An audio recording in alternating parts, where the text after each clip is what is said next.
don't know why I keep saying big boys, by the way, but I just want something like a big boys. IHOP. IHOP. That's what it was. Oh my God. Stop, Angela. Angela said I was way off. But you know what? Yesterday I noticed he was sitting behind a blue wall. Today he's wearing a blue shirt. And so it's like, I just see his head. That's all you need.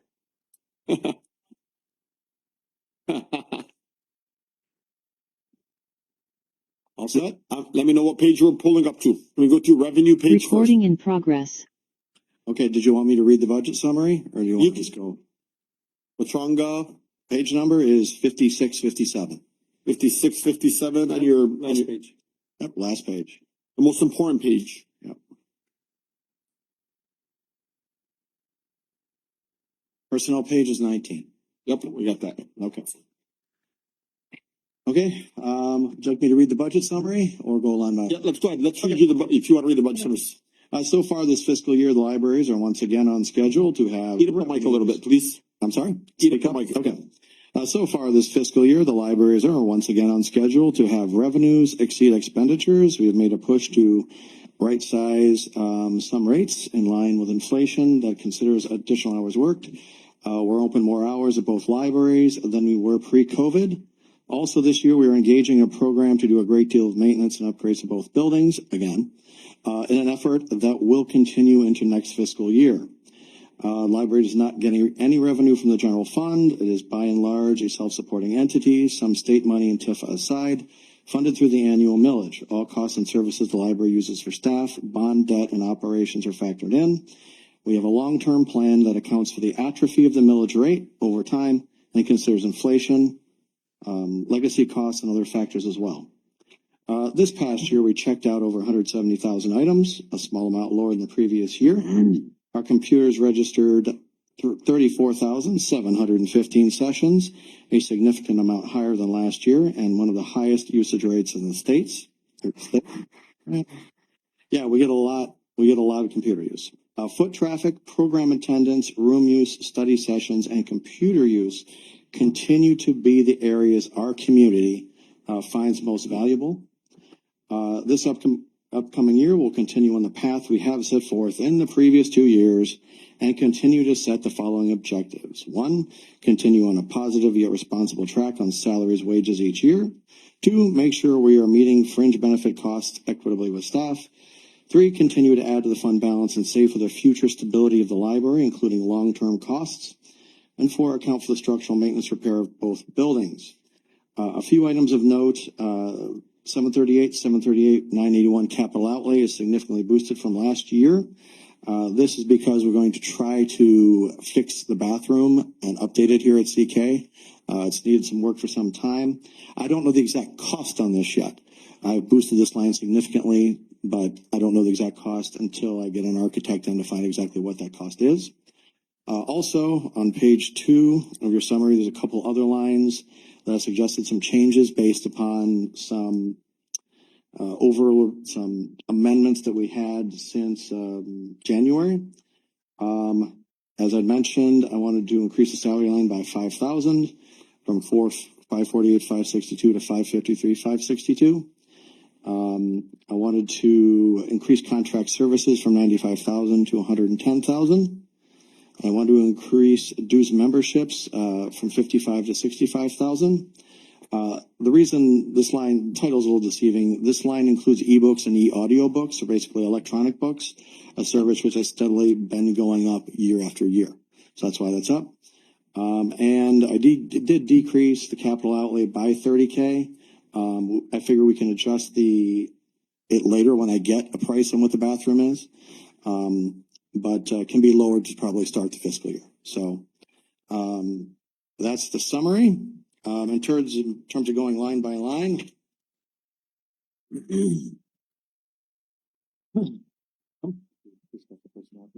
Yes, it did. I brought it up to them. Also, I guess since Wenzel is on Zoom, the personnel page on 19, we had a couple. I'm sorry. We had a couple pages or a couple items that were incorrect, or salary levels were incorrect. One should have been 57 instead of 55. And the unfortunate passing of one of our staff member led to another adjustment in there. And I did put increases that we have had annually each year, to get to the total that I'd recommended. And so that's what page 19 is about. And let's see, in terms of going line by line, starting with the library millage, this was the amount that was projected. Microphone, please. Oh, okay. You can take it out of there. I'll just move it like this. It's tough to like look and then. Yeah. All right. Okay. So the state grant, that's probably the difference between the requested and the recommended revenues, is that line is different. The stabilization share is still at 10. Contribution from general fund. Note that the contribution for general fund is the TIFA payment, is actually not from the general fund. The 5,000 is miscellaneous income. Usually that's donations from the friends or other places. Interest, we're projected at about 150. I believe we're on track to probably exceed that this year. Let's see, 2,000 is actually that number. Library donations from TIFA, I'd heard that could be as high as 7,000, but we'll continue to call it 2. Reimbursement, MMRMA, we've gotten 10 consistently that each year.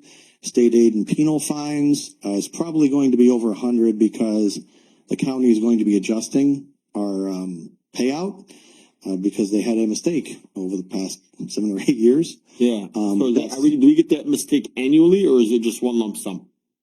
Well, if everything works out, we're probably going to get a lump sum, and we're going to, from now on, have it corrected, which means we're going to get more.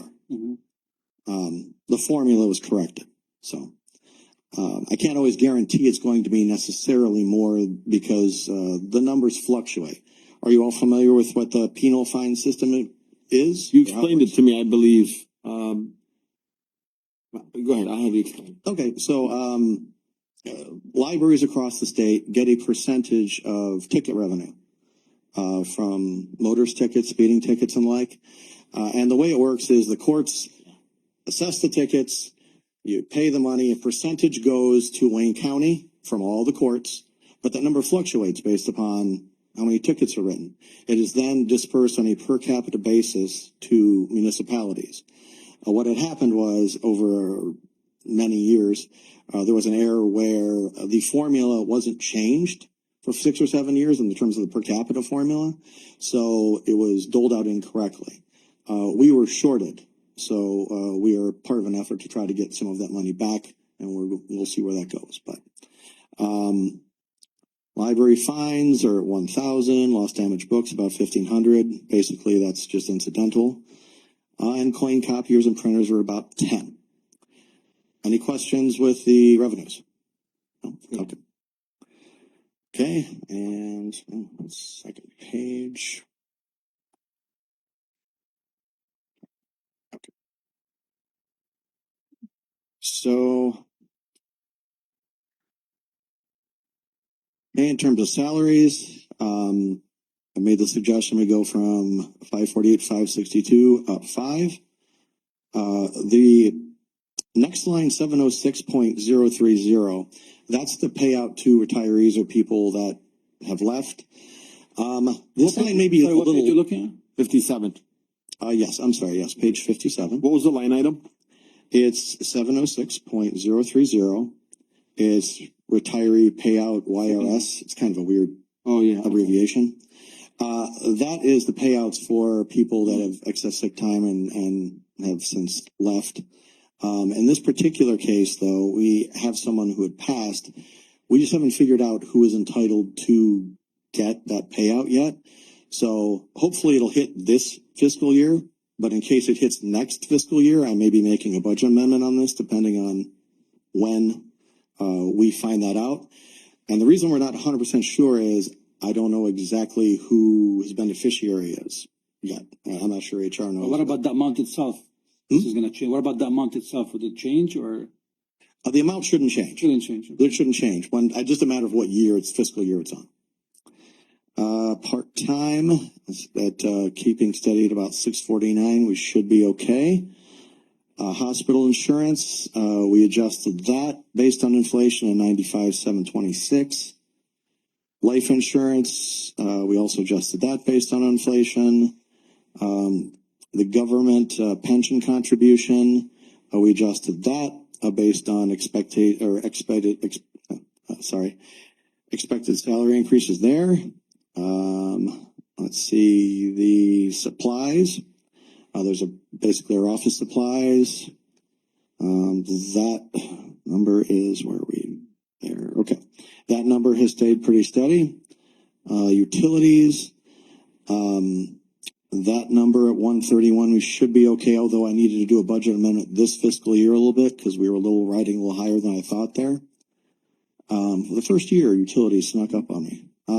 Dues member, I actually asked for 10 more K on the recommended lines, or in our summary here. Yep. To bring that back up to 65. The reason for that is we have a lot of audiobooks, and those costs are hitting a little harder than I thought. Miscellaneous expenditures, 500, keeping that consistent. Contract services, 95. That I needed to boost by about 15K. The cost of practically every service we have is going up. Let's see, library network. Sorry, cost of what you said? Of all our contract services, cleaning. You said you're doing some maintenance, you're assuming a lot of maintenance this year as well, correct? Yes, yeah. So a number of things. Let's see, 75 for So library basically, network. you wanna take that to 110. That's correct. Thank you. Library network, at about 75, that should be okay. Telephones at 12. Let's see, that should be 12 there. I'm sorry, Director. Director Cooper, is the phones included in our, the library phones included in? It is not. We actually have our own. They're their own entity, own budget, own. No, you're saying it's different? It's different. Oh, it's different. Okay, Right. so this is something, like another 12,000 is missing here now then. Yes, it should be 12 down there. Yep. I just noticed that. 12,000. So yeah, that actually is our cost for high-speed internet for both buildings. So the extra $12,000 is not added. No, it's not added here. Okay, well, we will add it in. George, can you make note of that? Thank you. Okay, thank you. Let's see. Motor fuel. I guess we probably should put 500 for motor fuel, as well. So 500 for motor fuel. Right, that way we can make sure that that's on the correct spot. Oh, we did mileage, I'm sorry. We used mileage for that. Okay, never mind. No motor fuel. Alright. Okay, thank you. Library events and programs, setting it at 40. That sounds like a good number. We've been doing a lot more programs. Library print and publish at 6,000 for the newsletters we do and all the flyers. 27K for insurance has been kind of a consistent number. Repair and maintenance, 931 and 932 were combined to 95,000. So they just combined repair and maintenance of equipment and building to just the 195K. That should be an okay number. Training is at 5,000. We do have, at least one staff member that does take a class in library science, related activities. Capital outlay, that was the one we're decreasing by 30K to make up for the lines that I increased elsewhere. So this is, okay. This is wrong too over here. So actually, 285. So we're taking that one to 285. 285, yes. George. Yep. And That's number, ends 981. 981. Thank you. Library computers, electronics at 4K for miscellaneous computer parts. Bond principal, contingency and interest is all locked in on a set rate, and that's what our paying of the bond is. And that is it. Are any questions or issues with any lines? I think this is the end, fund balance will change now with all these changes. Correct. It's probably going to be the fund balance expectation. We're gonna probably be putting about another 169 into the piggy bank. If we added the 12K for the telephones, it's gonna be 157,887. So the 129 is gonna be 157? Or 169 is going to be 157.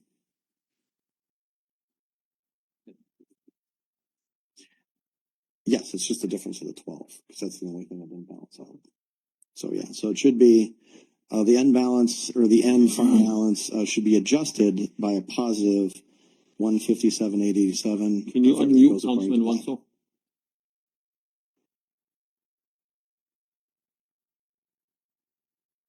Yep. Hello, any questions?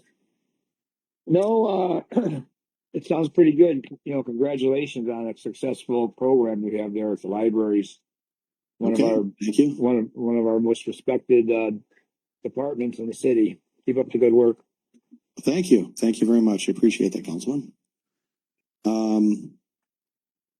And yep, and the fund balance is continuing to grow, to pay for roofs or whatever fixes we need when the bond ends. So we hopefully won't have to go to taxpayers with that. So, makes sense? Maddie, is that true? I mean, can you help me with the end fund balance? I don't think it's, I think it shouldn't be 157, is it 157? No, that's the net revenues, not the ending fund balance. The ending fund balance is. Speaking to the mic, please. I'm sorry. Go ahead. The ending fund balance is the third line item underneath the. The last line, Oh, that's all funds. this is all funds? All Okay. funds. That is, yeah, since we're the last page, Mm, since we're the last page, it has all the funds listed. Yeah. Yeah, the library stops, about 6 lines up from the bottom.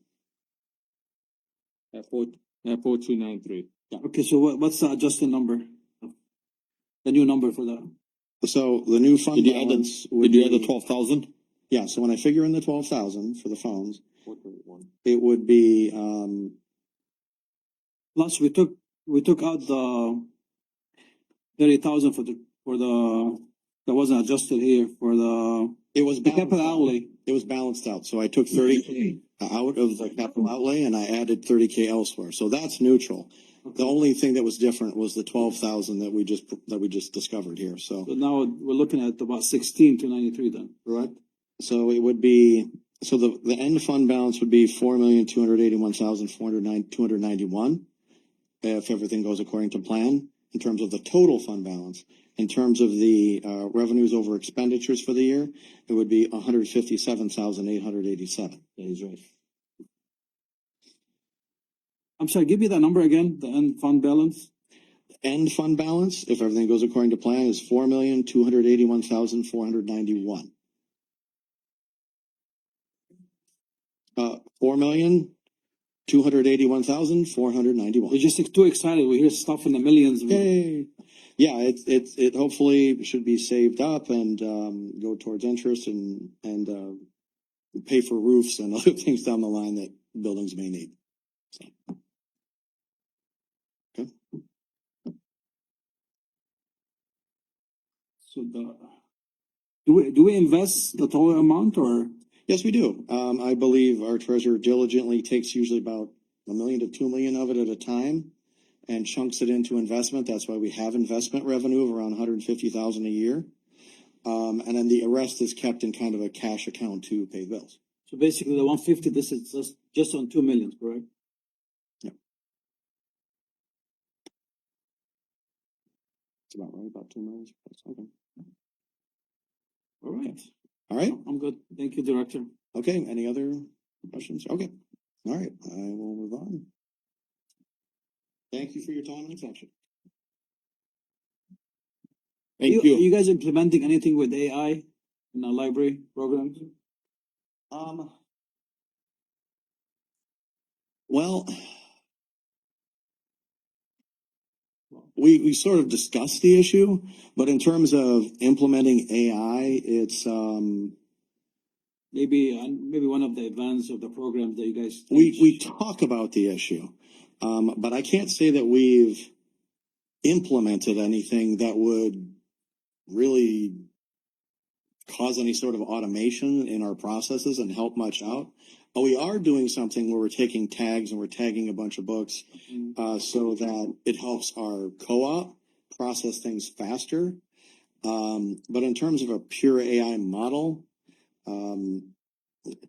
basically when someone looks up information on the computer, they use AI through the browser, but there isn't a particular AI service we use now.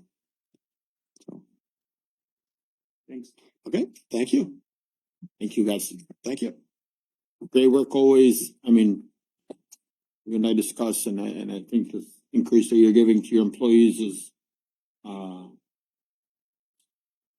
not enough, but Okay. enough to get us all by. Okay. Thank you, Director, for all that you do, and kind of to echo what Councilman Wenzel said, truly one of the best, if not the best department, that our city shares. Okay, thanks. We have a lot of good departments and people. I appreciate it. Next up, by the way, I know we have the police department today too, right? Yeah, the contract. So I spoke with the police chief. They're on a very, very big case with like tons of media. Okay. They found the missing missing girl. And so he said he's stuck at the scene. I told him if we have to push it to the next meeting, we will. Okay. No problem. Okay, so I don't want to take away from what's taking place and the comfort of that young girl. Yep. Would we also be postponing the other study session we have No, for the contract? no, Okay, no. just making sure. How many do we have today, actually? We I have the list. total of 8, but we got through the library, so 7 left over. So building and engineering is next. Director Eric Watland will be coming up to discuss his budget. It is gonna be page 13 on the personnel page and page 22 on the budget. And Carrie. I did not see you.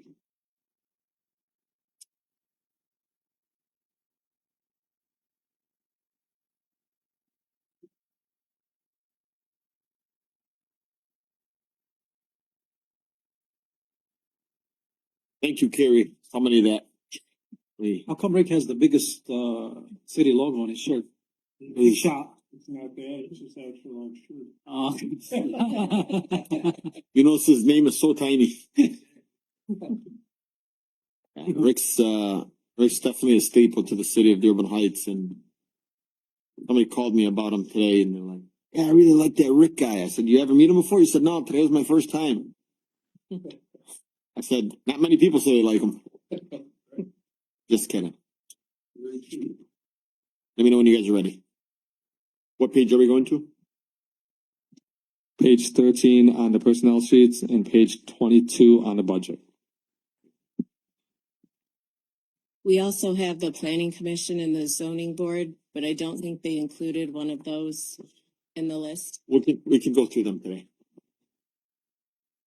Thank you, Carrie. You said 21 or 22? 22. 22. And really, Carrie, I can tell you, and I know we're talking budget, but a lot of kudos to you. I've been getting a lot of good feedback, saying that they've worked with you, they've spoken with Carrie. You've been extremely helpful. Your delivery has been extremely respectful, and I want you to know that that's what true customer service is, because we're in that position of customer service and giving back to our community, and you're playing a huge vital role in the city of Dearborn Heights, and I thank you for that. Well, thank you. I appreciate that. Dearborn Heights is lucky to have you. Thank you. All right, who's gonna start? Cause I know Rick's not talking. That was her kid's toy or something. It needs to go. That leapfrog?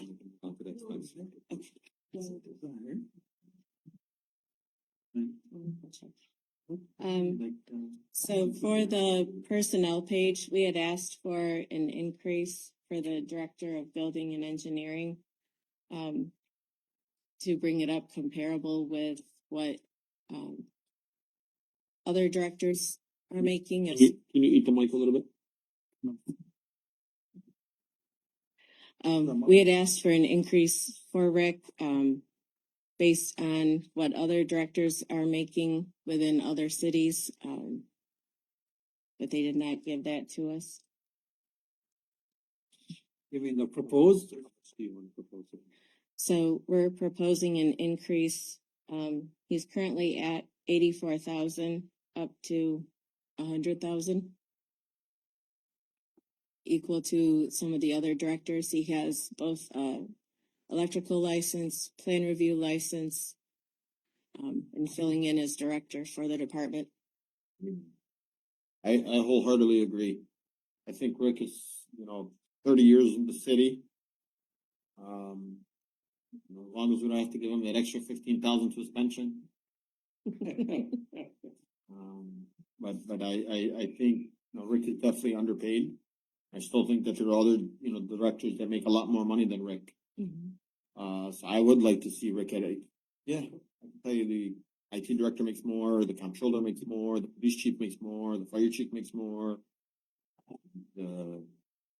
Almost every department makes more than you.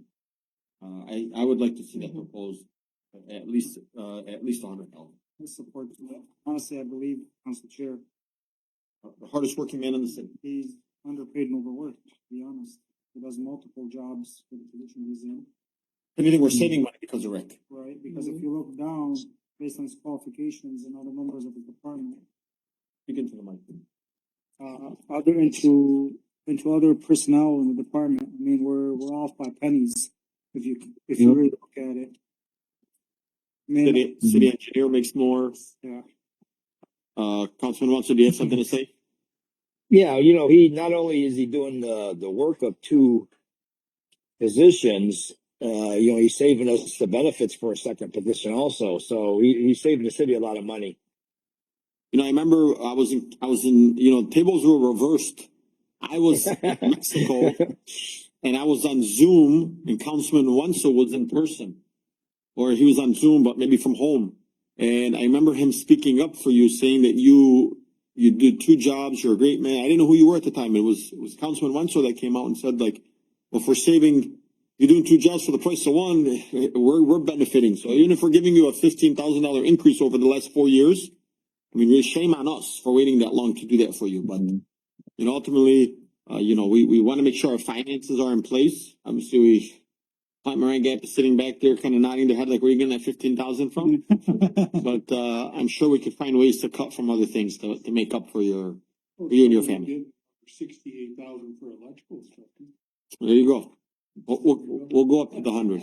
Plus, it's the only department that makes money in the city. Get revenues, yep. And he has increased the revenue, about 20% since he started. It progressively goes up each year. I'm so sorry. I just want you to speak up in the mic. So I went back and watched these. If you're not speaking into the mic, nobody hears you. If you want, you guys can actually take it off. Yeah. She sounds okay. Not on Zoom, buddy, but when you're watching it later on at home, you'll notice Okay. if you're not listening to it. Pay attention now so we don't have to watch it later. I'm doing it for the. Did we say we're giving them that raise? Let's cut it, right, Brian? Whatever you say, Paul. 7,500. George, can you make a note of that? Thank you. 100. So he's gonna go from 85 to 100. Or 80, what is it? 85, It was 680. 84 currently for the current year. But he has to stay for 5 more years. Minimum. I mean, he needs to collect, in order to collect a better pension, he'd have to do 3 years of his best 3 years, so he'd probably want to wait a little more. Us, his pay means nothing. They did add one more clerk to our office, which we do appreciate. We could greatly use the help. Currently this week, we're understaffed by 2. So there's one full-time person and myself, and then our new trainee. So we appreciate everybody's patience as we're trying to get stuff done this week. Thank you. We're not gonna have any more part-timers, correct? Once we can get the 2 full-time, the full-time person trained, then we'll reduce the part-time. The engineer also has a part-time employee. I believe that's remaining. Is it from this budget? Yes, it's included in ours. We had also requested that the engineer's salary be divided between departments so that we're not absorbing the whole cost, as he does a lot of work for DPW and other departments within the city. We don't feel that we should be bearing the brunt of his full salary. And they said no? Yeah, it's the same thing. I mean, it doesn't matter what, still coming from the city. I don't know if it makes a difference. Does it make a difference? Yes, it's the budget. Mm-hmm. The department What's the budget. question? Yeah. Saying to divide the salary of the engineer between building and safety and DPW. Be paid from two departments. 'Cause he Yes, does but work then it for- takes away from overtime and different things from their department. But it's taking overtime and money from their department. I know, so that's why she's requesting to divide it. Correct. He's saying, well, does it matter because it's all coming from the fund balance to pay their salary, so it doesn't make a difference where you're paying it from. On the line item, It just comes out of the bottom line when you say you didn't make this, you didn't make that, to cover that. I mean, it's not like it's gonna change the over. Brian, what's your thought on that? To the extent DPW costs are still in general fund, it doesn't matter. But that's what I think. I mean, it doesn't matter. Doesn't make a difference. Doesn't make a difference. It's still coming from General the same fund from pocket. general fund. Yeah. Just cause it's in your budget, it's not like we're gonna increase your budget if we take it away from there. We're not gonna take it up an additional 60,000. It's gonna stay the same. The total balance, the whole number is gonna stay the same. Like if we're just removing things around, I don't think it makes, I mean, if you want us to make you feel better, does it like mentally make you feel better? Yeah, but engineering and building directors tend to like clash. I mean, I only know this, and I don't know this from Dearborn Heights, but I know that this happens in other municipalities. According to Dearborn's engineers and building director. Okay. I think it's cleaner this way, instead of dividing stuff between. I can see also where Rick is also coming from, where the director saying like, you know, you work partially in my department and you work partially in that department. You're not fully equipped in my department. It might even be more so of like a role of the city engineer versus city engineer for partially here and there. You can oversee certain things here. We probably, I don't know if you wanna, maybe we can move the part-time that works for the engineer, we can put on with the DPW. That makes, No, cause then that also might violate, what it? Yeah, no. certain union thing. It doesn't make a I difference. would just leave everything as is. I mean, it's all coming out of general fund. It doesn't matter to the overall fund. I agree. I know your preference. The reality is it doesn't make a difference. Not affecting your budget. What are your thoughts on it, Carrie? I'd like to hear it, 'cause I can see it on your face. I just wanna hear it. And be honest, be It straightforward. does increase our expense to income ratio. Quite a bit, making it look like we're not making as much money. I get the overall picture of the general fund, but if everything comes out of the general fund, why are we individually here creating budgets for our departments? You know what? You got me sold on that. Let's Yeah. move that, please. Yeah. You have me sold on that. Okay. Please, Mandy, let's make that change. Split up his position. Half of it into the DPW, the other half in the building and maintenance, building and engineering. Can't do like 80-20. No, What is it? Here's, we got a little bit. really, the city engineer should have his own budget. That sounds in the face. Might as well just put Department 372 engineering and just, You know what? Let's do that. it's a lot cleaner if you want to do it that way. Let's do it. Let's give him his own budget. Okay. You know, and anything that we're using with engineering should be in that line item. So if we're paying, Did we I will do that say last this. year? yeah, I thought that's what I'm saying. I think last year we did engineering by itself, I think. Mm. No. Well, what about when he works for building? He doesn't work for building. Well, he works for So what- everybody. He works Yeah, I for mean, everybody. what happens if he does work for building then, At the end of the year, it's He's cost salaried, so it allocation. doesn't make a difference. yeah. His cost is allocated across the different funds based on his time spent at the end of the year. That's why we have, currently we have Maximus, working with us on a cost allocation program. So we know how much time spent, for instance, although I'm in the comptroller's office, No, you never. I help water and sewer and other departments. Let's do that, please. Okay. Now for this budget, it's just gonna be, his department just gonna be his salary. We're not gonna add any supplies or anything. No, we're just gonna add his salary and his then- part-time. And then next year, we'll create a budget for him. Okay. Okay? Sorry, what are we doing this year? Just his salary? His salary and his part-time. No supplies and whatnot. And if he gets fringe benefits and all that, calculate that also in there.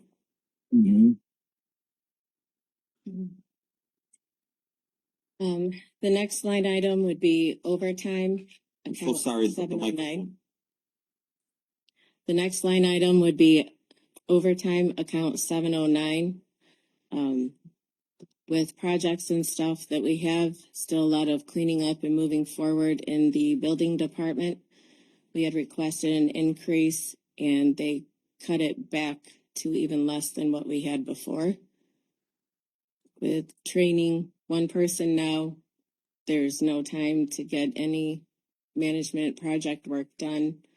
I'm strictly in the office helping with customers. What, overtime?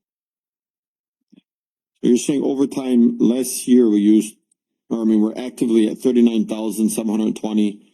I mean, look, the good news is you can always come back to us. The truth is, I have to commend the administration. We do have to figure out our bleeding and hemorrhaging of overtime. Like, we can't just keep pushing it around like it's take advantage of, and I'm not saying you're taking advantage of it, Right.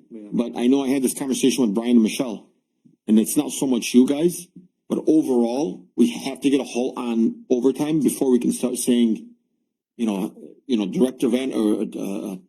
Director Rick Watland, you can issue out an additional, I don't know, 20 hours, 30 hours, an extra, then you can start working things out. But I think right now, I don't think that's enough for the entire year. I'm sure that's gonna go up. But the reality is for now, you guys can eventually do a budget amendment. I can tell you, like, I commend them for this because we have to find a way put a stop on all this overtime. Plus, we're gonna have 4 clerks full-time instead of 3, so. Correct. So it's 2 parts. So one is the person that was doing the overtime was doing an excessive amount of hours, which is not healthy for our employees either. But we are also hoping that the additional clerk will be able to pick up some of the additional tasks that were done during overtime hours, or at least be trained to pick some of those up eventually during the fiscal. Does it matter to speak up on who was able to use majority of the overtime? The city manager is currently utilizing about $30,000 in overtime. So City manager? the office manager. Not you. I mean, to be honest with you, office manager for the building department is probably the most important position of all time. So maybe we can find a way to kind of draw between the two where we can, get maybe a pay increase, but slow down on using the overtime. Can we maybe up your salary a little bit and say, But she does the planning, zoning, and all that, and that is all over. Correct. So the office manager can't be a salaried employee, so all of the hours that are additional have to be paid at the overtime hourly wage, which is why there's an excessive amount of overtime that's necessary because they're constantly here. So again, if you have an additional person that can start picking up some of those hours, then hopefully it won't be as excessive for one particular person. if I may, Councilman. The thing is, when you have, an experienced veteran that's been doing this, institutional knowledge, a seasoned veteran that comes to us and says, I've been doing this for 15 years, bringing somebody in to just say, to figure out, mitigate cost, I'm all for. But does it hurt you in the long run? is there a cost benefit analysis looking and saying, well, this person might make a mistake, will end up costing us thousands and thousands of dollars down the line? So, I mean, really, we gotta really weigh this one out. Yeah. We're not saying this is like several people using it. This is saying Carrie's been with us for 15 years. She does all the zoning and planning and runs the only department that's bringing us revenue. And we can't afford to give her overtime. No, we are. And again, like we believe that the amount that is in there is a significant amount of money that will be okay for the amount of overtime that needs to be done with the additional person also helping. I'd like to hear from Carrie on this one. And just speak it to the mic. Thank you for speaking it to the mic, Mariana.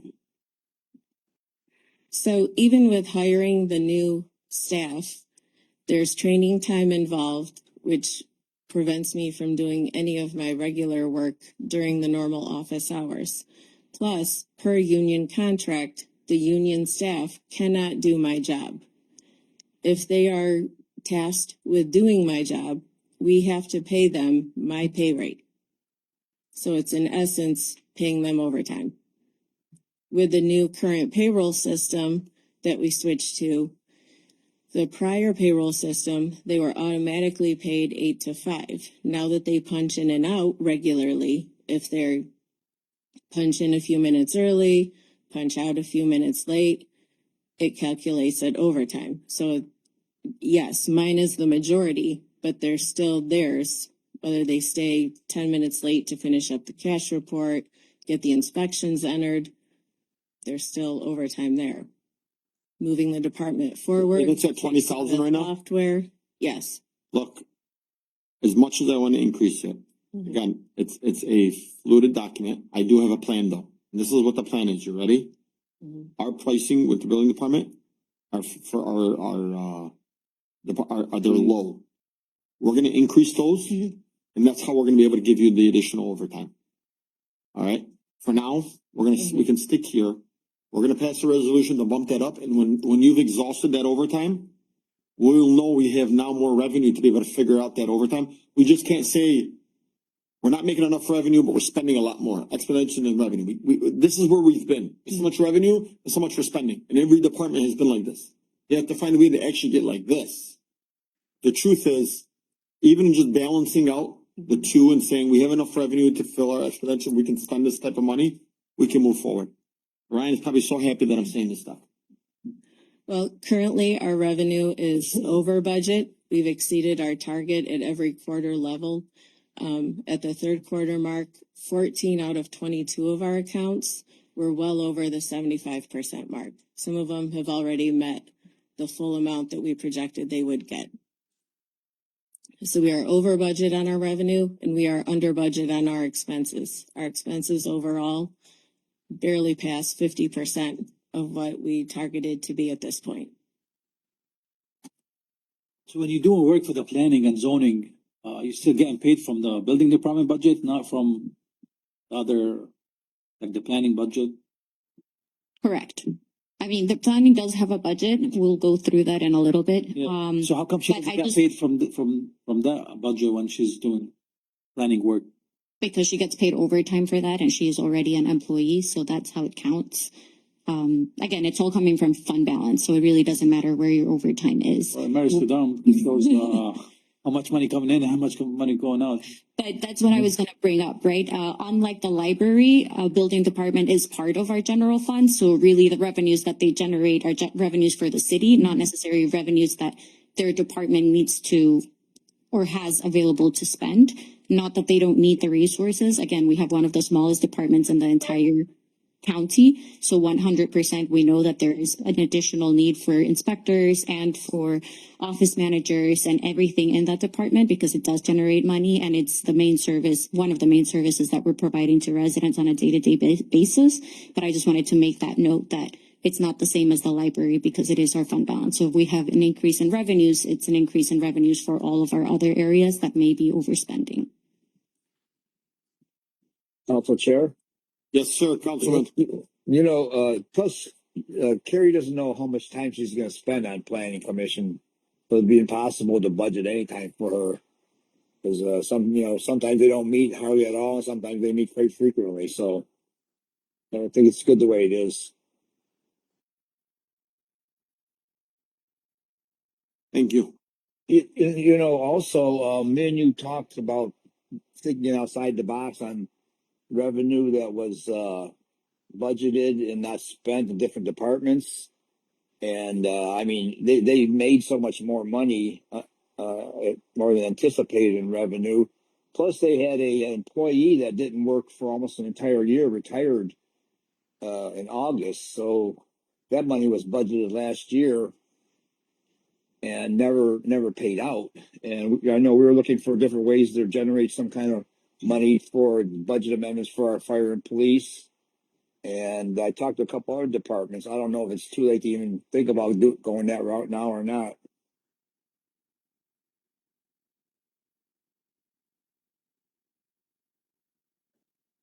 What was the last question you said, Councilman? Well, you know, I don't know if it's too late right now, just with a couple months left in the fiscal year, to take money that was left over, not spent in each department, because they did have an employee that didn't even work for almost the entire year. I think she just worked 1 month, but it was in the budget, and we were looking for ways to find funds for budget amendments for our fire and police. And I mean, you talked about it, and I don't think we ever did anything about it. But I talked to some different departments about it, and building was one of them that did have some leftover money that wasn't spent out of their budget. But you know, I mean, I don't know if it matters how much. You know, it's not millions. I imagine if you added it all up, it could be hundreds of thousands if you went to each department and seen what they didn't spend, you know, this year, what they have left over in their budget. I don't know if that's something we could think about doing or not. All right, Mariana, go ahead. Thank you, Mr. Wenzel. That is 100% what we're doing right now. We're looking at the departments that haven't spent all of their funding, and we're projecting that they will not. And we are using that for the areas that are over budget right now. Thank you.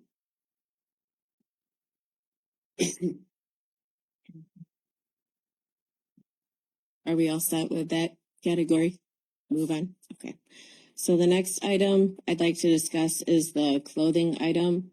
Per the carpenters union contract, they are allotted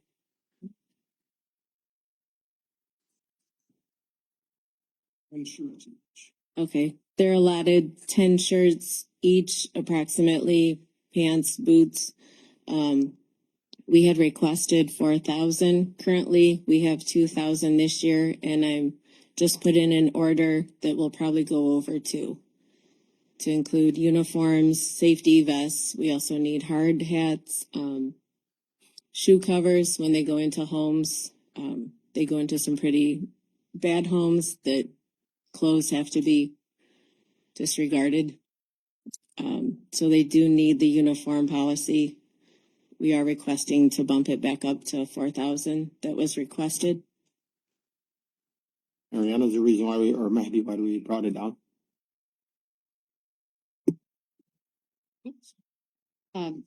Sorry, I believe that this was just based on the historical use because they've never spent more than 1,570. If there are additional needs later on, then we can definitely add those. But it was just based on the historical trend.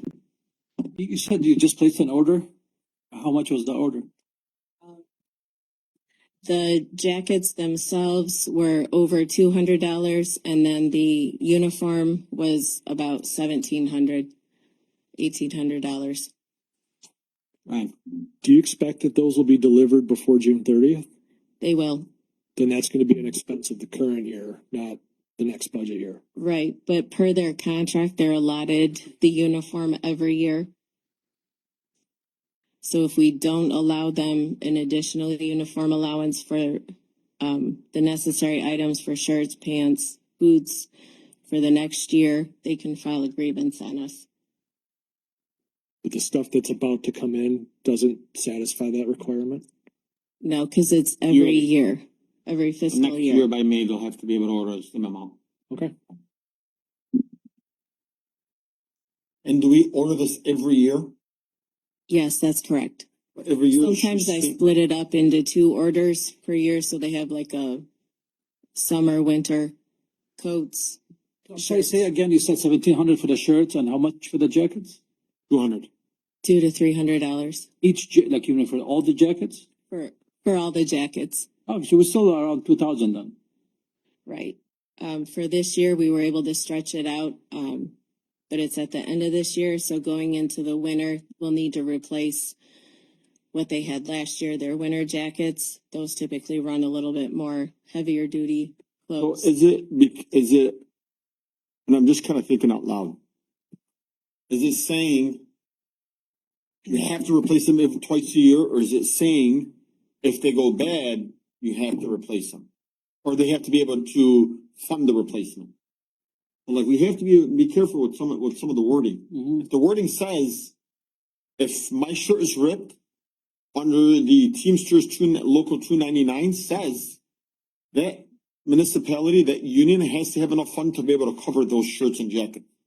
But if they're walking around and it still works and they're still wearing it, they don't say you have to replace it every year. Then that would be just a waste of money. So again, this is still a fluid document. I don't think you guys have ever come to us and saying we need this, and this council has ever said no. I don't think any council has ever said no. So like, if you feel like, hey, Rick, Carrie, guys, we gotta bring this up, we gotta do it, amendment, budget amendment and bring it forward, by all means, let's do it. But if we can keep our budget a little conservative, let's also do that.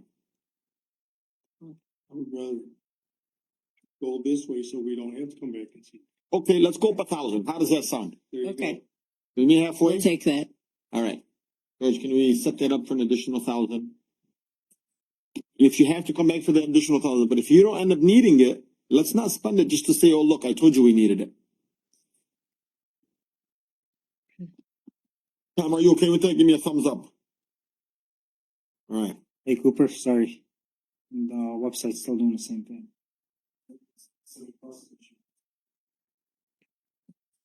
But it works on my phone perfectly fine. My computer's not doing it. Civic Plus is not doing it to me. Yeah, but It did. it's doing it to you too? It's not doing it.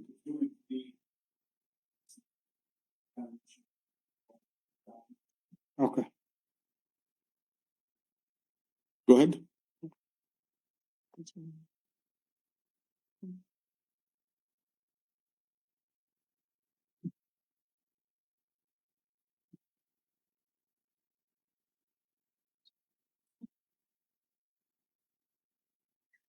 Um, account 802 dues. We requested 1950. Typically we spend about 1,500 a year. They reduced it to 1,000. It does vary depending from year to year when their licenses are due. And the different programs that we're in, but we have. What line item is that one again? 802. 802. Okay, I got it. We do need to order new code books, so we'll have to pay the new international dues to move forward on that. So do you have a number for all the stuff that you have to order or the license that you have to pay for? I don't have a specific number. We had projected 1950 with a little bit of an increase for expenses going up, as most things are not staying the same price. I think here though, in the past you spent $334, and then you had a budget amendment for 1,500, and then no activity thus far, and then projected activity is 500. You're requesting 1950. I think the $1,000. And again, I'm not trying to bicker back and forth. I think that $1,000 is fair until you guys can show at least what you're spending, because historically your max was $500 and your lowest was $395. Director, do you renew a license every 2 years or every year? Every three. Every 3 years.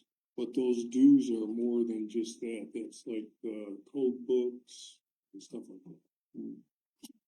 When you're supposed to renew your license next year or the year after? Next year. But At 2020. all the code books have to be redone this year. So that's where we did. I mean, I'm okay. I don't think $500. We're already over on our budget, so I mean, if you want to go $500, we'll go up $500. Would you? 1,500? Yeah. For dues? George, can you put that in there? Thank you.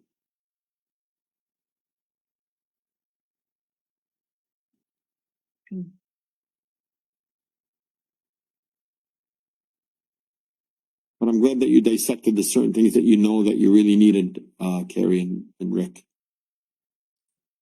And it's not like you guys are asking for millions of dollars. You're asking for $500 a year, $1,000 a year.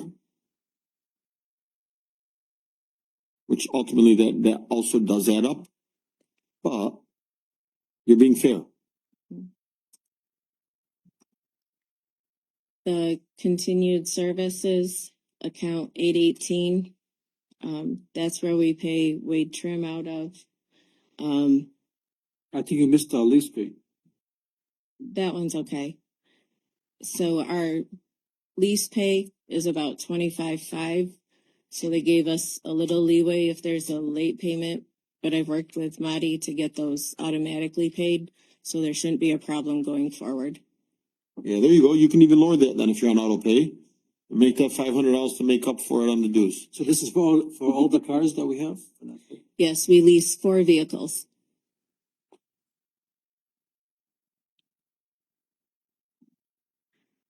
So the continued services, we have a specific fee amount payable to Wade Trim that reviews our utility right-of-way disruption permits.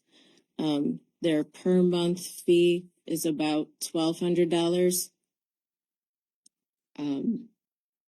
Give or take, depending how frequent. We never know how many are coming in. Sometimes it could be 5 or 6, 7, 10 a month. Sometimes it's 1. I don't know what their contract states. We don't have access to that. So just projecting if there's additional utility work coming in, we would need to pay them. But nobody knows that number.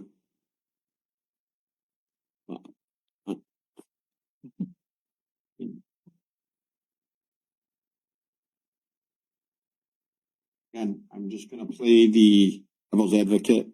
24,000, 15,190, 25,812 was the high. And you requested 30 and they gave you 26, matching what the potential high was.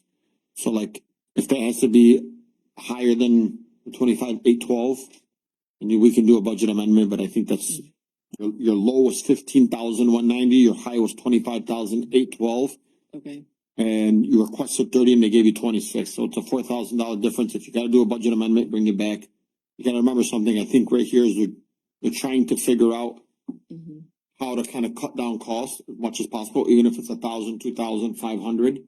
And so if it needs to become more, Wait, Again. I'm sorry, which one are you discussing? we're discussing. Are you talking about, Wade Trim? Services. Yeah. You were looking at the numbers for the I'm lease. sorry, I was looking at the wrong number, I'm sorry.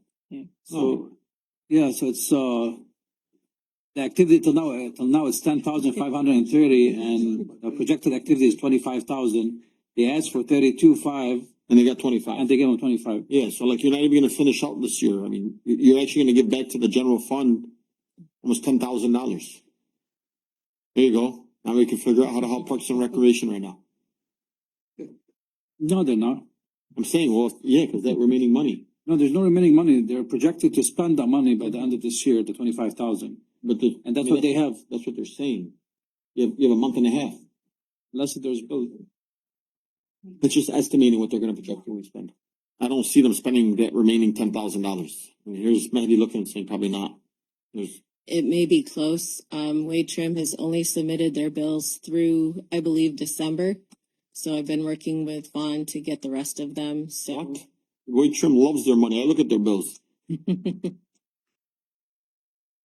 Last year, was it last year, they gave us a year's supply of them, it was like $28,000. If they do that again, guess what? They're not getting paid. Yeah, we should put a time frame on submitting invoices.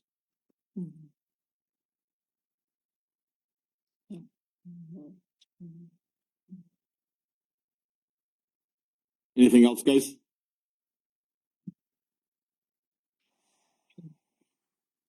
Just to train. Training, we had. Oh, we got cut off. We got training. Yeah. Yeah, I mean, 2,000. they went from 15,000 to 2,000, but they only spent $900. And then in the past, we only spent $1,100. Mhm. So if you're looking at 23-24, you spent $1,176, but you requested 15 grand. And then in 24-25, thus far, you've only spent $926, but you requested 15.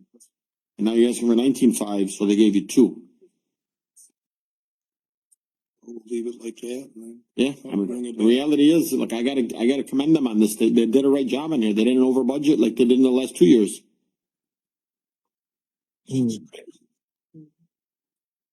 So, I mean, they gave you more than what you've spent in the last 2 years combined. Council Chair? Yes, sir.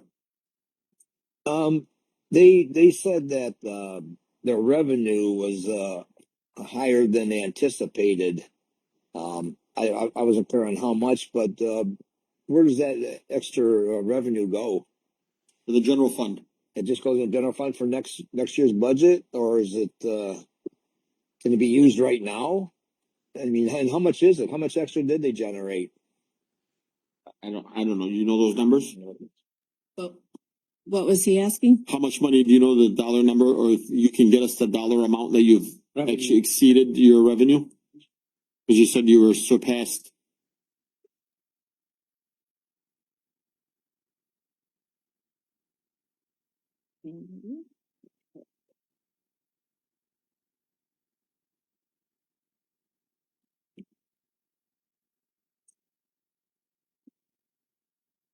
You want me to go through all of them? No, Just you give us the final number. or a rough idea. So 14 out of 22 of our accounts have exceeded the current budget. That would be the builder's license is at or near, is at 71%. Building inspections, You say 71%. Can you give us that number? $6,410. What do they assume you're gonna come in at? We're projected for the year at 9,000. I mean, so you're right around there. I mean, there's a month and a half. How about the total number of all the revenue coming in? Our current balance of revenue is 1.5 million. 1.5 million? What do we say you're gonna come in at? Our total for the year is 2.2. We Wow. gotta make up 500,000 in the next 700,000. 700,000. We're 700. projected this month to make 200 alone. I know, but what about That's 700,000. That's a lot. we're still short 500,000. I have a question for the building. So I know we give out or issue permits for new construction and everything. Do we ever do evaluations on these sites for the value people put on them? We do. So let's say if somebody comes in and says the value they're born on construction work is 100,000, we go out there, it's $1 million. Change it right away. When it's in the building department, if someone says 20,000 and I know it's 200, I put 200. So, but I mean, after the fact, let's say if a house is getting built, hypothetically, a 4,000 square foot home, somebody comes in and puts a $200,000, theoretically, I'm sorry, puts a $200,000 value on it, and it's $1 million home. It's not it. We don't do that. But that's defrauding, that would be them. Would we be losing money if when people do that? Yeah, absolutely. Oh, sure. Yeah, but you could build something that's 100,000 and it's worth 500. So you can't kind of say that. Yeah, But if you know, but I mean, as a building director, you know if something cost. Right. So if you figure in $2 a square foot, that's what I'm figuring it out for additions and stuff like that. And then when you go custom, it's, $450, $500. how about, I truly believe that having an office manager and doing this like the city of Dearborn does, the software they use, we purchased a software because that software can bring in a lot of revenue for the department. Because I think right now we're missing on some money. we're missing on a lot of money, millions of dollars. I truly believe in money because believe me, in the city of Dearborn, I pull permits regularly. There's never a permit under $30,000, $40,000. We're undercutting ourselves here in the city, and I believe that we should have some kind of, Mhm. some kind of, fine print on the paper that we can go out and assess and see the project. Mhm. And what's being put in there, because if somebody's building a house saying that they're building for 200,000 and selling it for $1.5 million, I think the department's overworking itself and the city's losing out. Mhm. That sounds like music to Councilman Wenzel's ears. Yeah, you know, Yeah. also, Market especially. Yeah, especially in the area we live in, you know, there's barely Yeah. any inventory and houses are so overpriced. I truly believe that we are, or I truly believe that. Mhm. Council Chair, Yeah, you also. you know, yeah. Hold on. I Okay. truly think that we should put, money on the side to invest in technology and software, Mhm. or even, you know, plans can be submitted for estimating the cost of construction. Because anybody can come in there, I can come in there and say, I wanna build a house for $10,000. Mhm. Prove me wrong, I mean, I can do it. Mhm. Mhm. And there's a lot of AI technology out there that Yeah, will yeah. Mhm. answer all that information. I'd like to add a line item to add maybe $10,000 into the building department to add, if not software. Well, we already have software. We have IT here and And we're, but the IT can implement, I it's a know. software we we have IT budget tonight, so we'll add it to our IT budget. Mhm. No, I want it in the. No. building, so it doesn't go Yeah. anywhere. Mhm. Our, capital over. Yeah, we can put it in, I want it in this department. But can we hear from the IT director? What if it's $50,000? What if it's $3,000? I think $50,000 is still a good price. Because he can make up that in one permit. You're right. Can we hear that from our IT director, what he thinks something like that would be cost?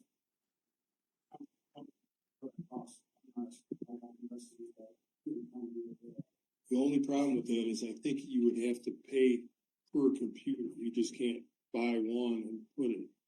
And then we got, But I mean, ultimately, Yeah. yeah, the licensing would be, I mean, the decision falls to you for the final price of the permit, right? Or you make the final decision, or Carrie, or we don't have to have it for the whole So department. it could be just. I think honestly, I think it could bring in millions. increase it $10,000. Okay. But you have to look at Brian and see if Brian's. I mean, believe me, we can find the money somewhere else. Well, they made that much extra. Capital, I don't know, something would be done. contractual service. What do you think, Rick? Capital outlays?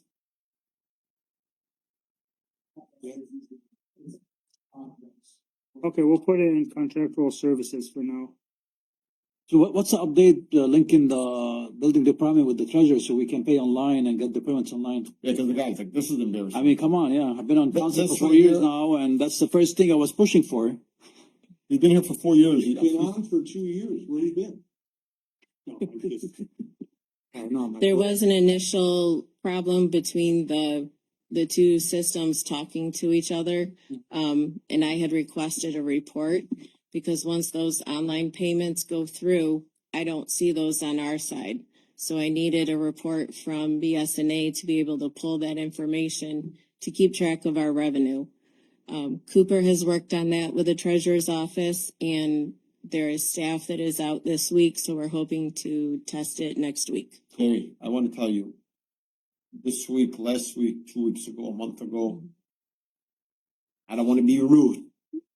I'm gonna be very nice about it, but I'll just send you like a bunch of BS excuses. You guys had 4 years to figure this out. 4 years. Like, just get it done. I don't wanna hear the excuse, just get it done. I don't wanna hear last week, this week, that week happened. No, guys. This man and Dave, former Councilman Dave Abdullah, has been asking you guys about the same song and dance. And like, come on, man, just figure it out. I don't wanna hear why this didn't work and It's ready. just figure it out. Just figure it out. I don't care what's happening. The treasurer, are you okay with it? Carrie, are you okay with it? Yes. Can you get it done? It's done. Okay, then that's it. Then let's launch it tomorrow. If it's done, let's launch it tomorrow. That's it. Let them communicate. Let's launch it tomorrow. I kid you not, Rick. You're gonna hear from me in the morning. Launch it tomorrow. You better come and sit there and start doing it. No, stop that. I don't like that excuse. Plus the people at the counter, it's not as easy. Guess what? We need to figure things out. We need to become tech savvy. We're the only city at this capacity per capita that's not ready to go to become tech savvy. Come on, guys, this is embarrassing. Come on, let's get rolling on this one. We have like Dearborn, 40 employees for the building department. We have what, 9? So, and we do just as much as Dearborn. Okay, So you want another employee? we'll take about another 30 if you want all this to happen overnight. No, he said it's ready. It's gonna get launched. You know, it seems But like, we still need the people to answer the emails, print the permits, plus take care of the people at the counter. There's not enough. It's bad enough you have to take 2 people just to do the email. And I then don't think it's an email thing. It's a system. Somebody can pay and can schedule right on the system. Like nobody needs to do anything. Right? Is it email based? It's an online form. Yeah, but they still have to do something? Yeah. I mean, It became a website, you gotta- Mhm. and it should it's supposed to be implemented with their system. Somebody can go on, pay for it, pick a time for inspection, and that's it. I don't think they need to do anything else. They can already schedule online and pull the permits. It's just the payment option. you know, my barber can't speak any English, and I book all my appointments online with him. Speaks no English. He knows nothing, and it automatically he just looks at his phone. Okay, today's appointment is this person. I'm out. It's already been paid for. I already did everything. Nothing. I even tip him on there. Me and him don't communicate until I walk in there, cuts my hair, I leave. I paid him before I got there. I mean, I don't. I don't understand that part, but who's gonna approve all this? You still gotta say. We have a calendar. Okay, this is how it works. You have let me teach you on this. You're gonna have a calendar. It's gonna have open slots. You walk in, you and your employees walk in, this person paid, we go to the slot, you pull these tickets and you go out and you set up those inspections. And you do that daily. I understand that part, but I'm saying like he's talking about wanting to pull a building permit. Someone's gotta look and see what they're pulling. You can't just pull I'm doing a house. This is I'm what done. not saying for a permit, Electrical, plumbing. but there's certain permits that can be. Correct. Inspection permit, heating, cooling permit. That stuff can be pulled online, Yeah, they're already there. but the payment is not implemented with it. So what about the inspection? Are we having the inspection online after? Yeah, the inspections are online. Right now they're online? But not the payment. Correct. But if we had the payment to automatically enroll with it, it would make life easier. Guys, I don't wanna spend 4 more hours on the building department. Council Chair?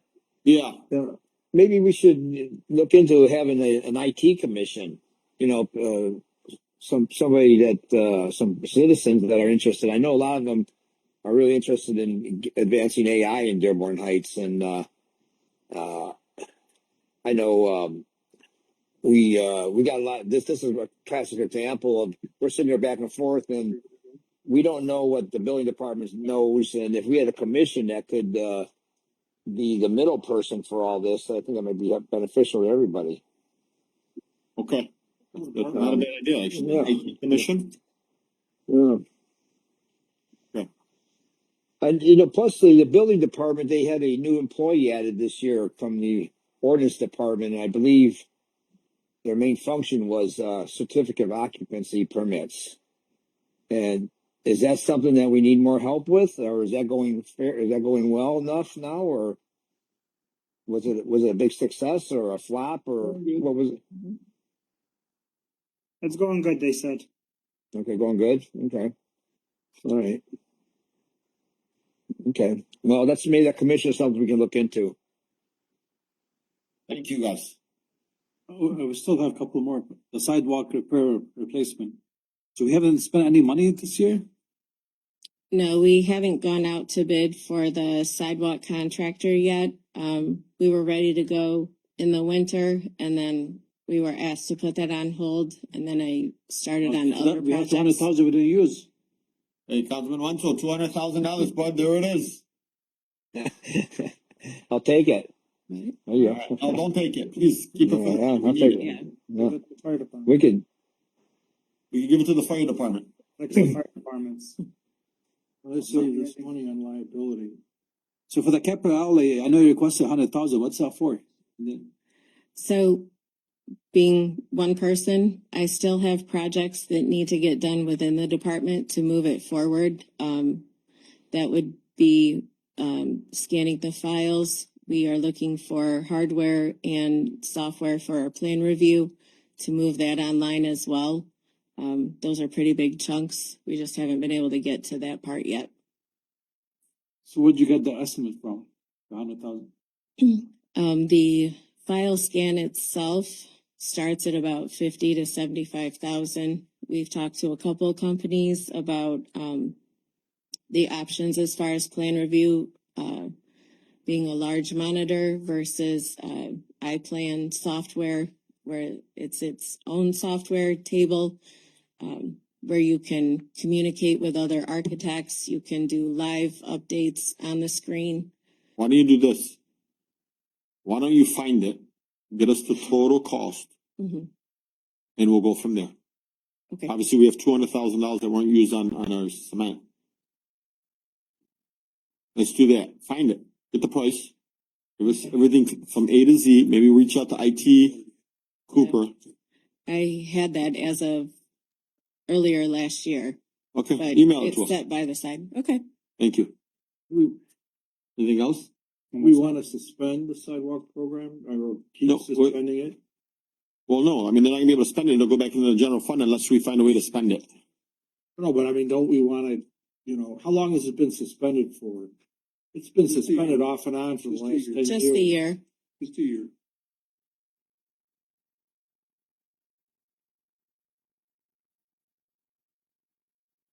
That's a big liability concern.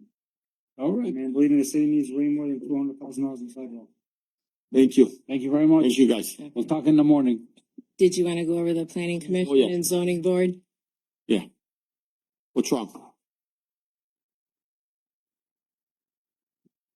I'm sorry, I just wanted to explain the sidewalk program. So as you recall, that is paid by the residents who request it. So we don't have the expenditure, but we also don't have the revenue of when the residents would sign up for this program. So we didn't even, that's not money we have. It's like a revolving account. You spend it and it goes back. Councilman Wenzel is gonna be upset when he hears this one. You can't use it. Go ahead, let's do, those next two. What page? Planning commission is the page 28.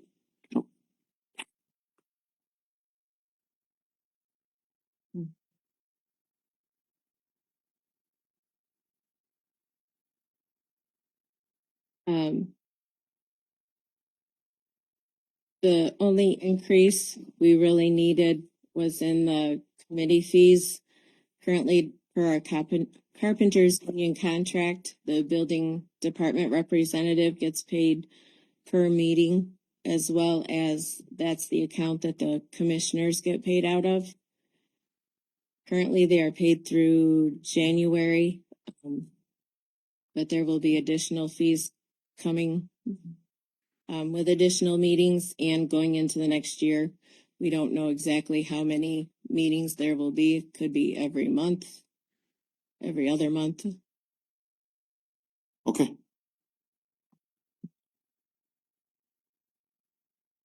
So that one we'd like to keep at, what did you want?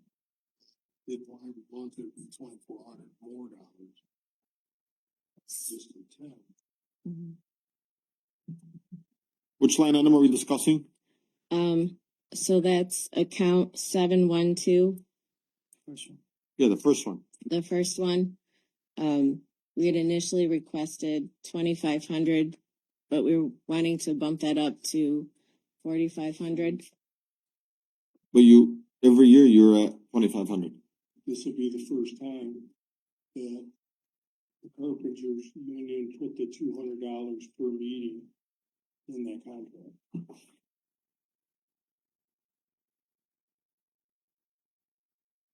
I mean, $200 per who? The building inspector. To be there, you mean? Mhm. So we didn't budget that before, so now we're budgeting for that? Yeah. Okay. Is that beside the engineer? No. Yeah. That's why they went with no overtime. They don't get no overtime.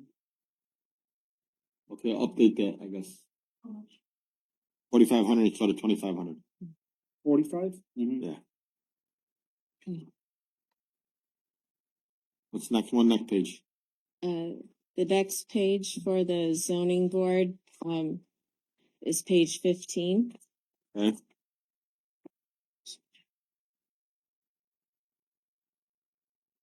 And What you guys want to increase?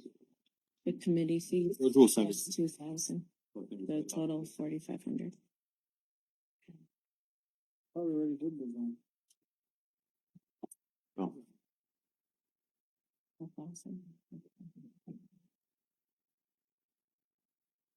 Okay. Mhm. And then also for the zoning board, same thing, their account 712 committee fees, we wanted to increase that by 1,000 up to 3,000 for the same reason. But typically they don't have as many meetings.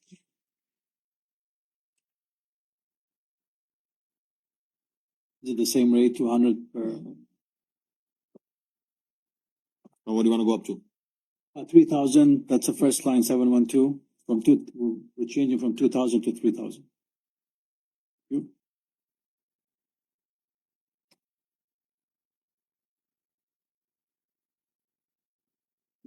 That's all. Thank you. Thank you. Thank you. Good job, guys. See you next year, Rick. Good job. Maybe next, we're gonna call them in the morning to see what happened with the inspections online. I'm going online first thing in the morning. Okay. So next up, we have ordinance and animal. Payphone. Have a good night. You too. So next up, we have ordinance and animal control. It's gonna be page 14 on the personnel sheet and page 23 on the budget.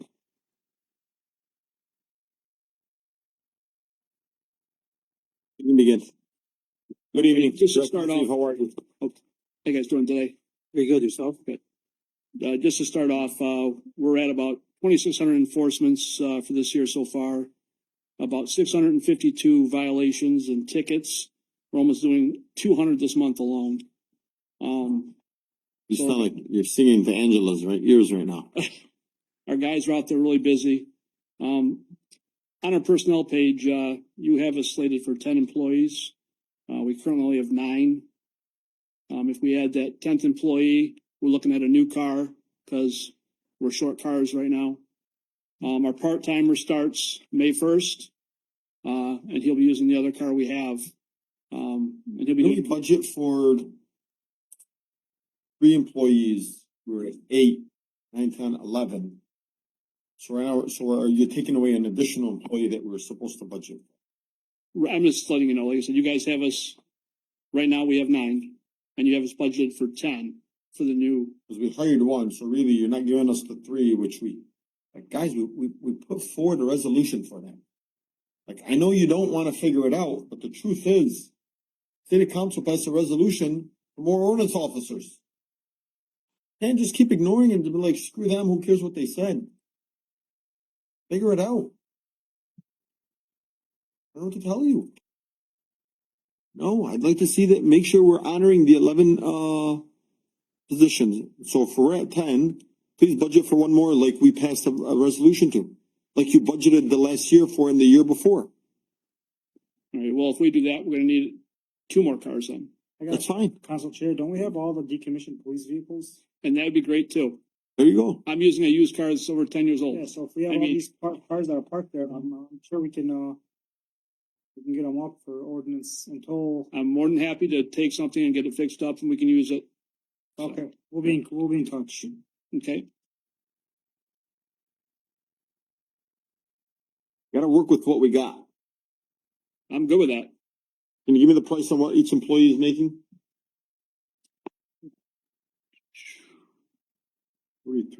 43,762, I believe. Please add that to this budget. Please, man, give me that total sum. Next year, it's gonna be 44,200, based on the contractual increases for Okay. TPOEM. There's two more ordinance officers. We're adding one more. They already have budgeted the two. The resolution was for 3. So you want 8 ordinance officers proposed. Taking it to 8 instead of 7? Correct. No, we're taking it 10, yeah. 7 ordinance, 8. So you want 8 ordinance officers. Okay.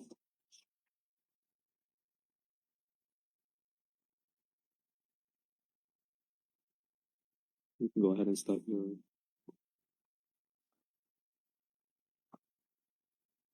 Right now, you have our part-time, budgeted at 15. We're good with that. Our overtime, you have us budgeted right now for 22. We're good with that as well. Clothing, you have us for nothing. I'm sorry. Overtime is 22. Yes, Page 23. Yeah. Well, the requested budget was 30. But if we hire the 2 employees, a part-time and the 2 additional employees, we should be fine on overtime. You might not even need the overtime if you're able to get all these employees in. Yes. You're working at a larger pace and covering more ground. our overtime usually is for calling for animal bites on the weekend, and sometimes we get 2, 3 on a weekend. I mean, or at night, we get called in for a vicious dog attack, so I mean, our guy's been pretty busy with that. All right. Our next is our clothing allowance. We have nothing right now. Our guys go through pants and shirts, dealing with the animals quite a bit, getting tore up. You guys I request at least 4,000. I just ordered them new shirts and some new pants, but they go through boots and pants quite a bit because of, going in backyards in the woods, chasing the animals, they get tore up. So I'm looking here, yeah. Our owners' uniforms are not the nicest. But I'm looking here, you requested 5,000, but you got 0. Right, like I said, we just bought new polo shirts for them, and pants, they're coming in. We just got them new jackets, so we can kind of all match. But like I said, the shirts and the pants are what get tore up. Dealing with the dogs, getting them in and out of the car, in the truck, they get torn, they get worn. I'm trying to make them look presentable, so that's why I'm asking for at least 4,000. But you got $0 what they gave you. Right. And we're using what we had last year, because like right now, we've got stuff waiting to come to us from, HOR. Mariana, is there a reason why we gave them $0? Again, historical data shows that they've never really spent more than $600. If they were going to purchase the full 4,000 that they have budgeted for this year, we believed it would carry them through next year. Yeah, but I wouldn't carry them through next year because Different contract. I mean, okay. I've got about $1,500 right now waiting for shirts and some pants to come in. Okay. Like I said, and boots themselves are almost $150 to these guys. Okay, well, guess what? Then you still have $2,000 to buy boots and more clothes to make up for next year. But we don't need them at this time. Like I said, we just want to pay for next. Buy extras. Buy extra to make up for next year. You have the money already in your budget and you're not going to use it. They're going to take it away from you.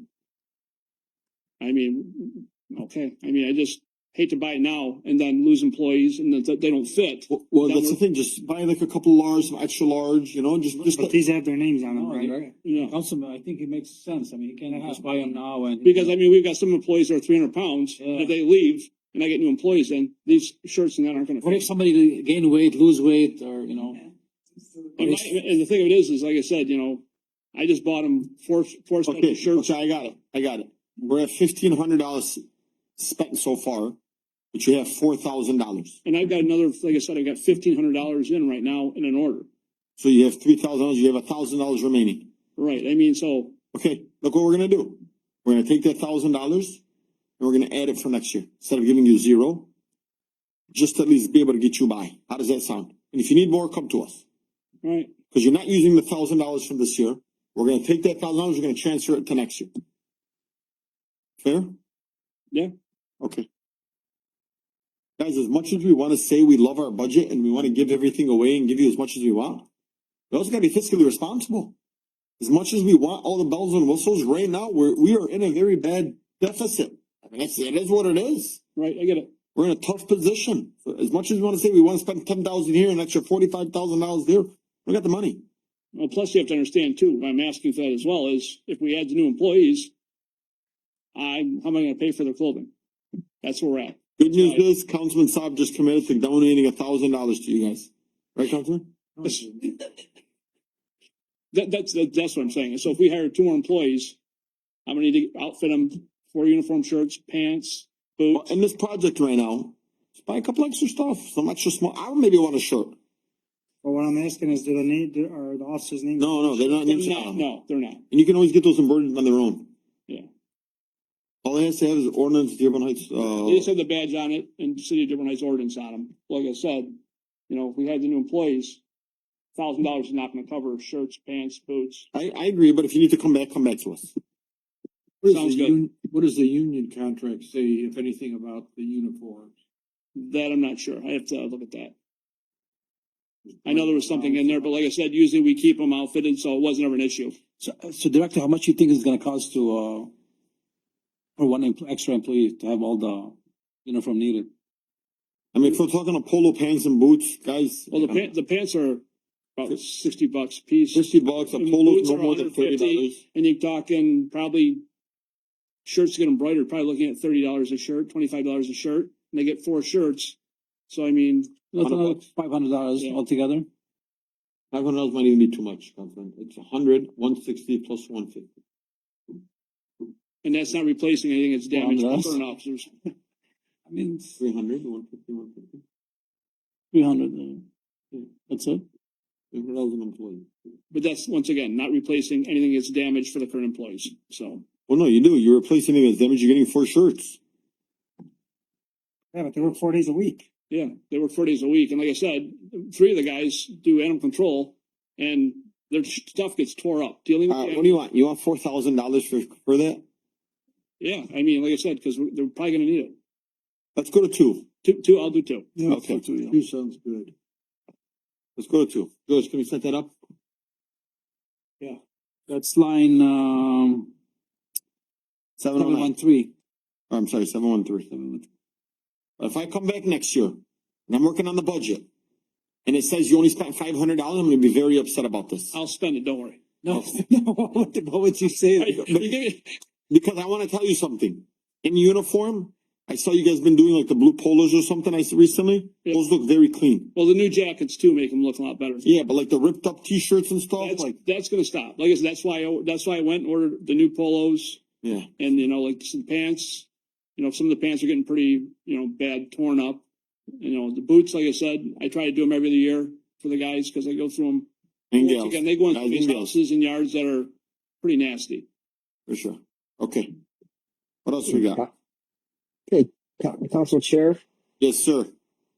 you know, I don't know how important you think the ordinance department is, but, I mean, how many calls a day or a week do you get about the fire department or the police department or the building department or the treasury? You know as well as I do, we get calls the most about ordinance related issues. And I hate to say it, but their salary is, I believe, the lowest salary in all city employees besides part-time people. If I'm not mistaken. And they're one of the, you know, all of our departments are important. This is one that we constantly get people concerned with this department. I mean, if there's anything we can do for anybody, I think our ordinance department should be up there on the top of the list of doing something about increasing their pay or giving them something. I mean, to bicker about a couple $100 or $1,000 for uniforms, they're getting probably, you know, I don't want to use a term, but, you know, not treated as well as comparable cities. I think there's something, if we could do something for the ordinance department, the employees, their salary, I think we should look into doing something like that. Keep that on the back burner. Maybe we can make some kind of budget amendment after the budget's approved and see if we can come up with some extra money for them. I mean, that'd be great, Councilman, but I believe that's union. We can't negotiate that. We can give them bonuses, or, you know, we can give them a bonus or something. I mean, Yeah, or something, you know, I mean, you know, as well as I, it's the biggest complaints we get are ordinance related, you know. Yeah, as I mentioned, in the contract, the ordinance does not require the uniforms as other departments do, so that's why their budget was a little bit lower.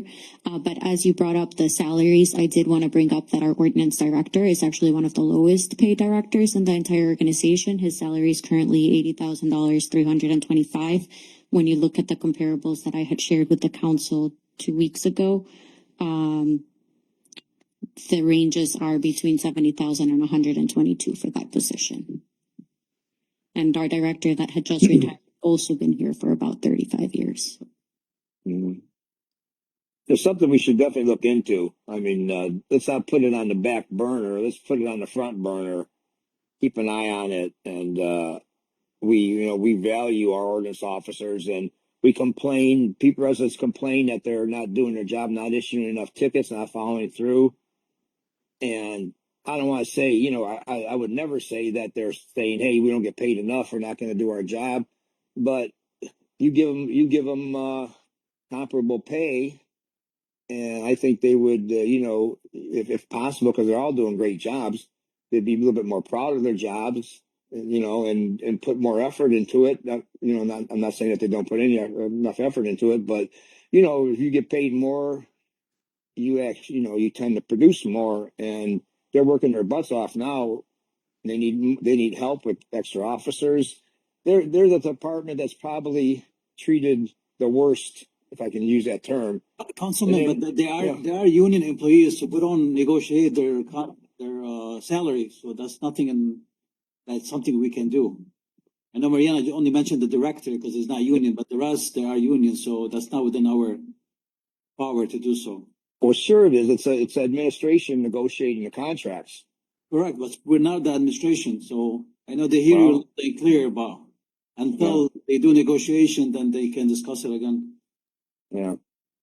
Well, let's do what we can for them. Thank you, sir. Sorry, I just wanted to mention I would recommend if you want to increase this director's salary to increase it by $5,000. That would bring it comparable to Parks and Recreation, Building and Engineering currently, and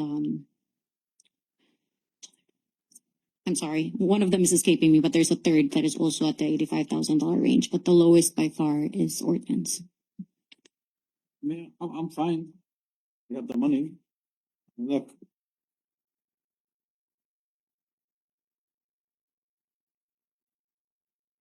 Right, Council, what do you guys want to do?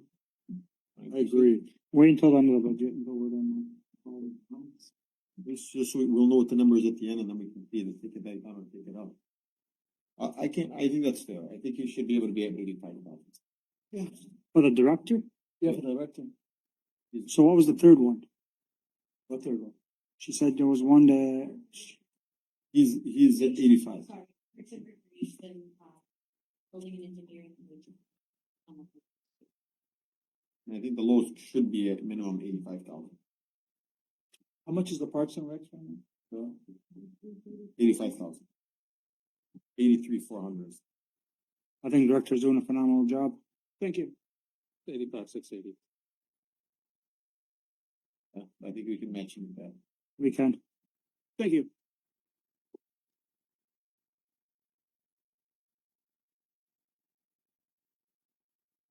$85. What's the chief of staff make?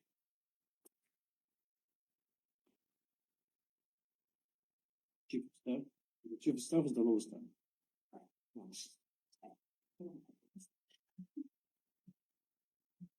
We can fight for it. We have to be fair across the board. Set that one for 85 as well. All of them, at bare minimum. Chief of staff. Ordinance director. HR. HR. Comptroller. I'm sure that makes way more than that. Way more. Yeah. 150. Make the control 85. I'm trying to go down departments. We'll get the money, yeah. Hey, All right. Council Chair, I mean, is having department heads directors, in other cities, do they have like a price across the board, or are they, like Dearborn, do they pay all their directors, 85 or 100 across the board, or is each Every one? single director in Dearborn makes $125,000 a year. Mhm. 130. So I think we should pay our directors across the board the same.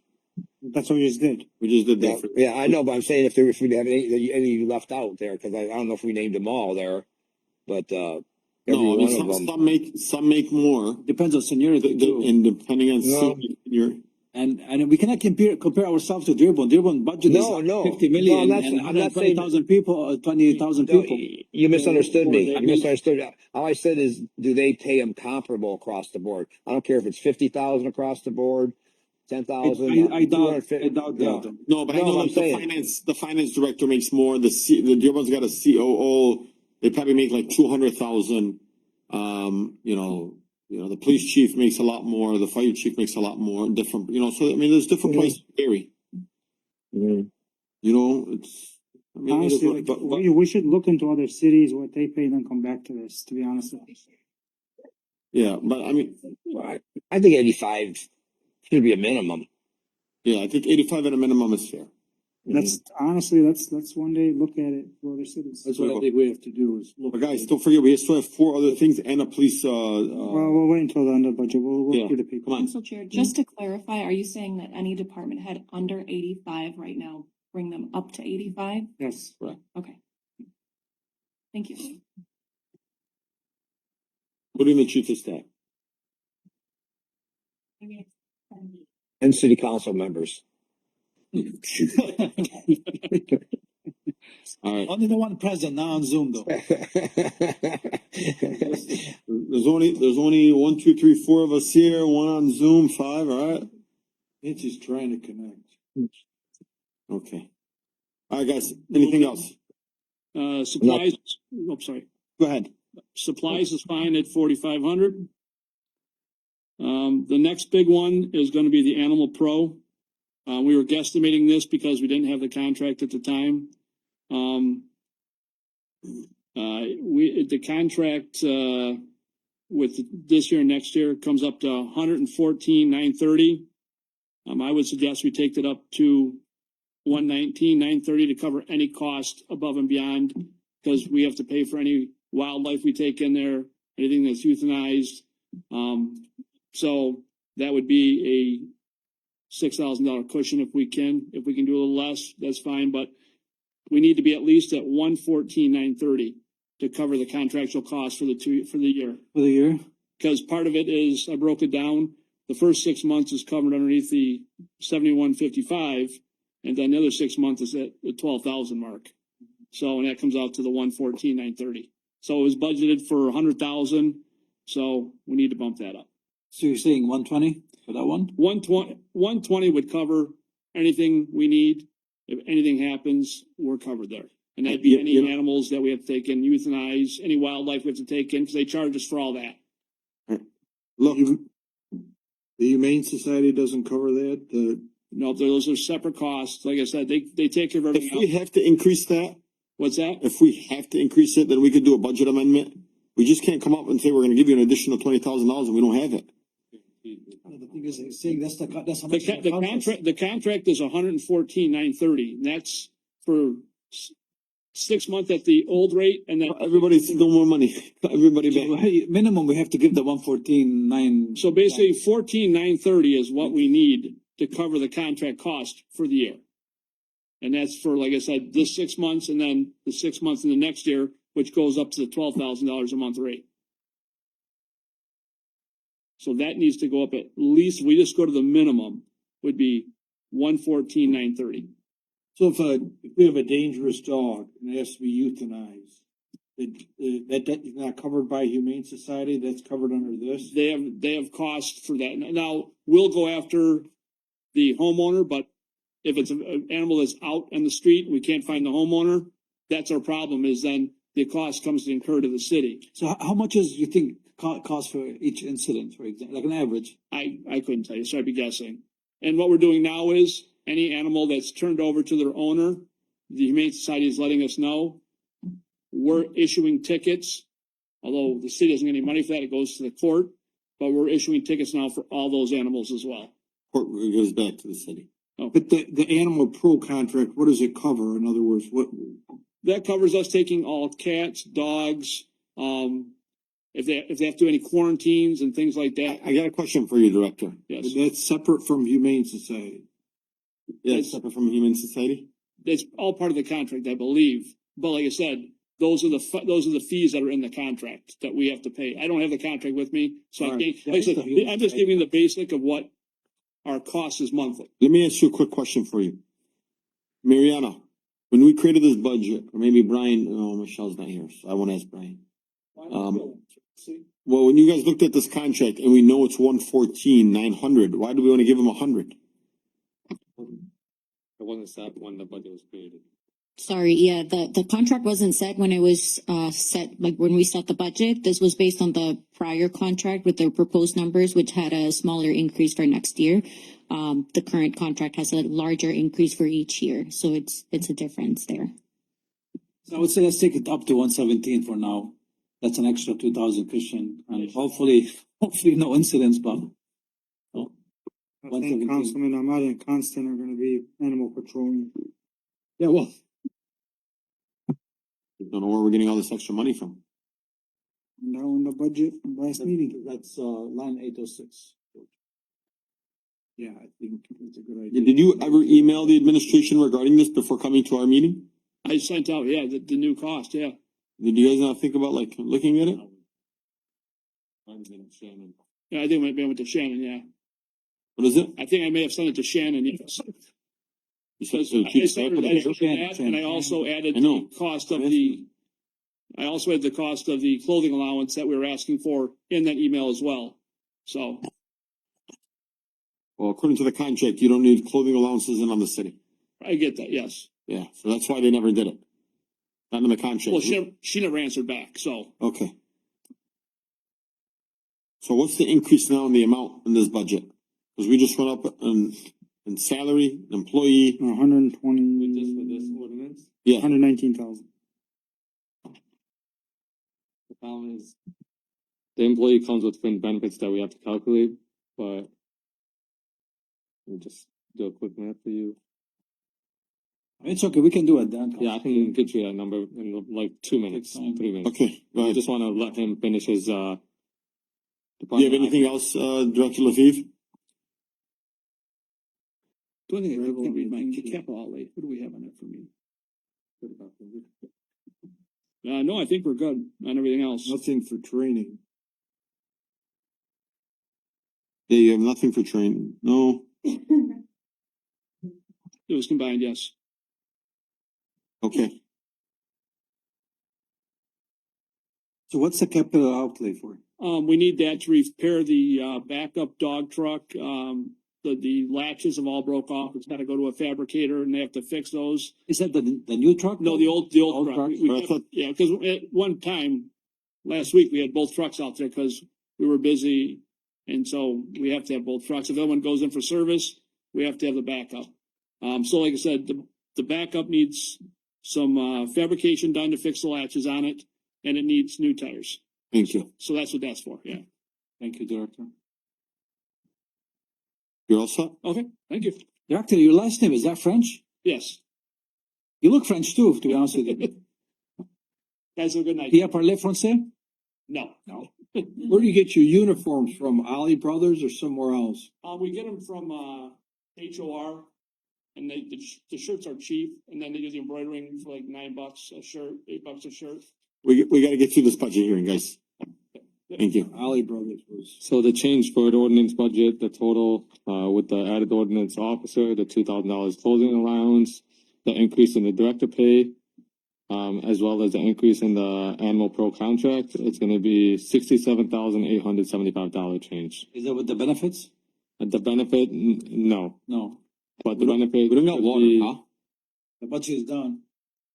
No water bottles, Mariana? We don't got any water bottles? Please. Take them too, please. Okay, so next budget, we are gonna do, Department of Innovation and Technology. It's gonna be 9 on the personnel Thank you, sheet. Mariana. 9 on the personnel sheet, and then 17 on the budget.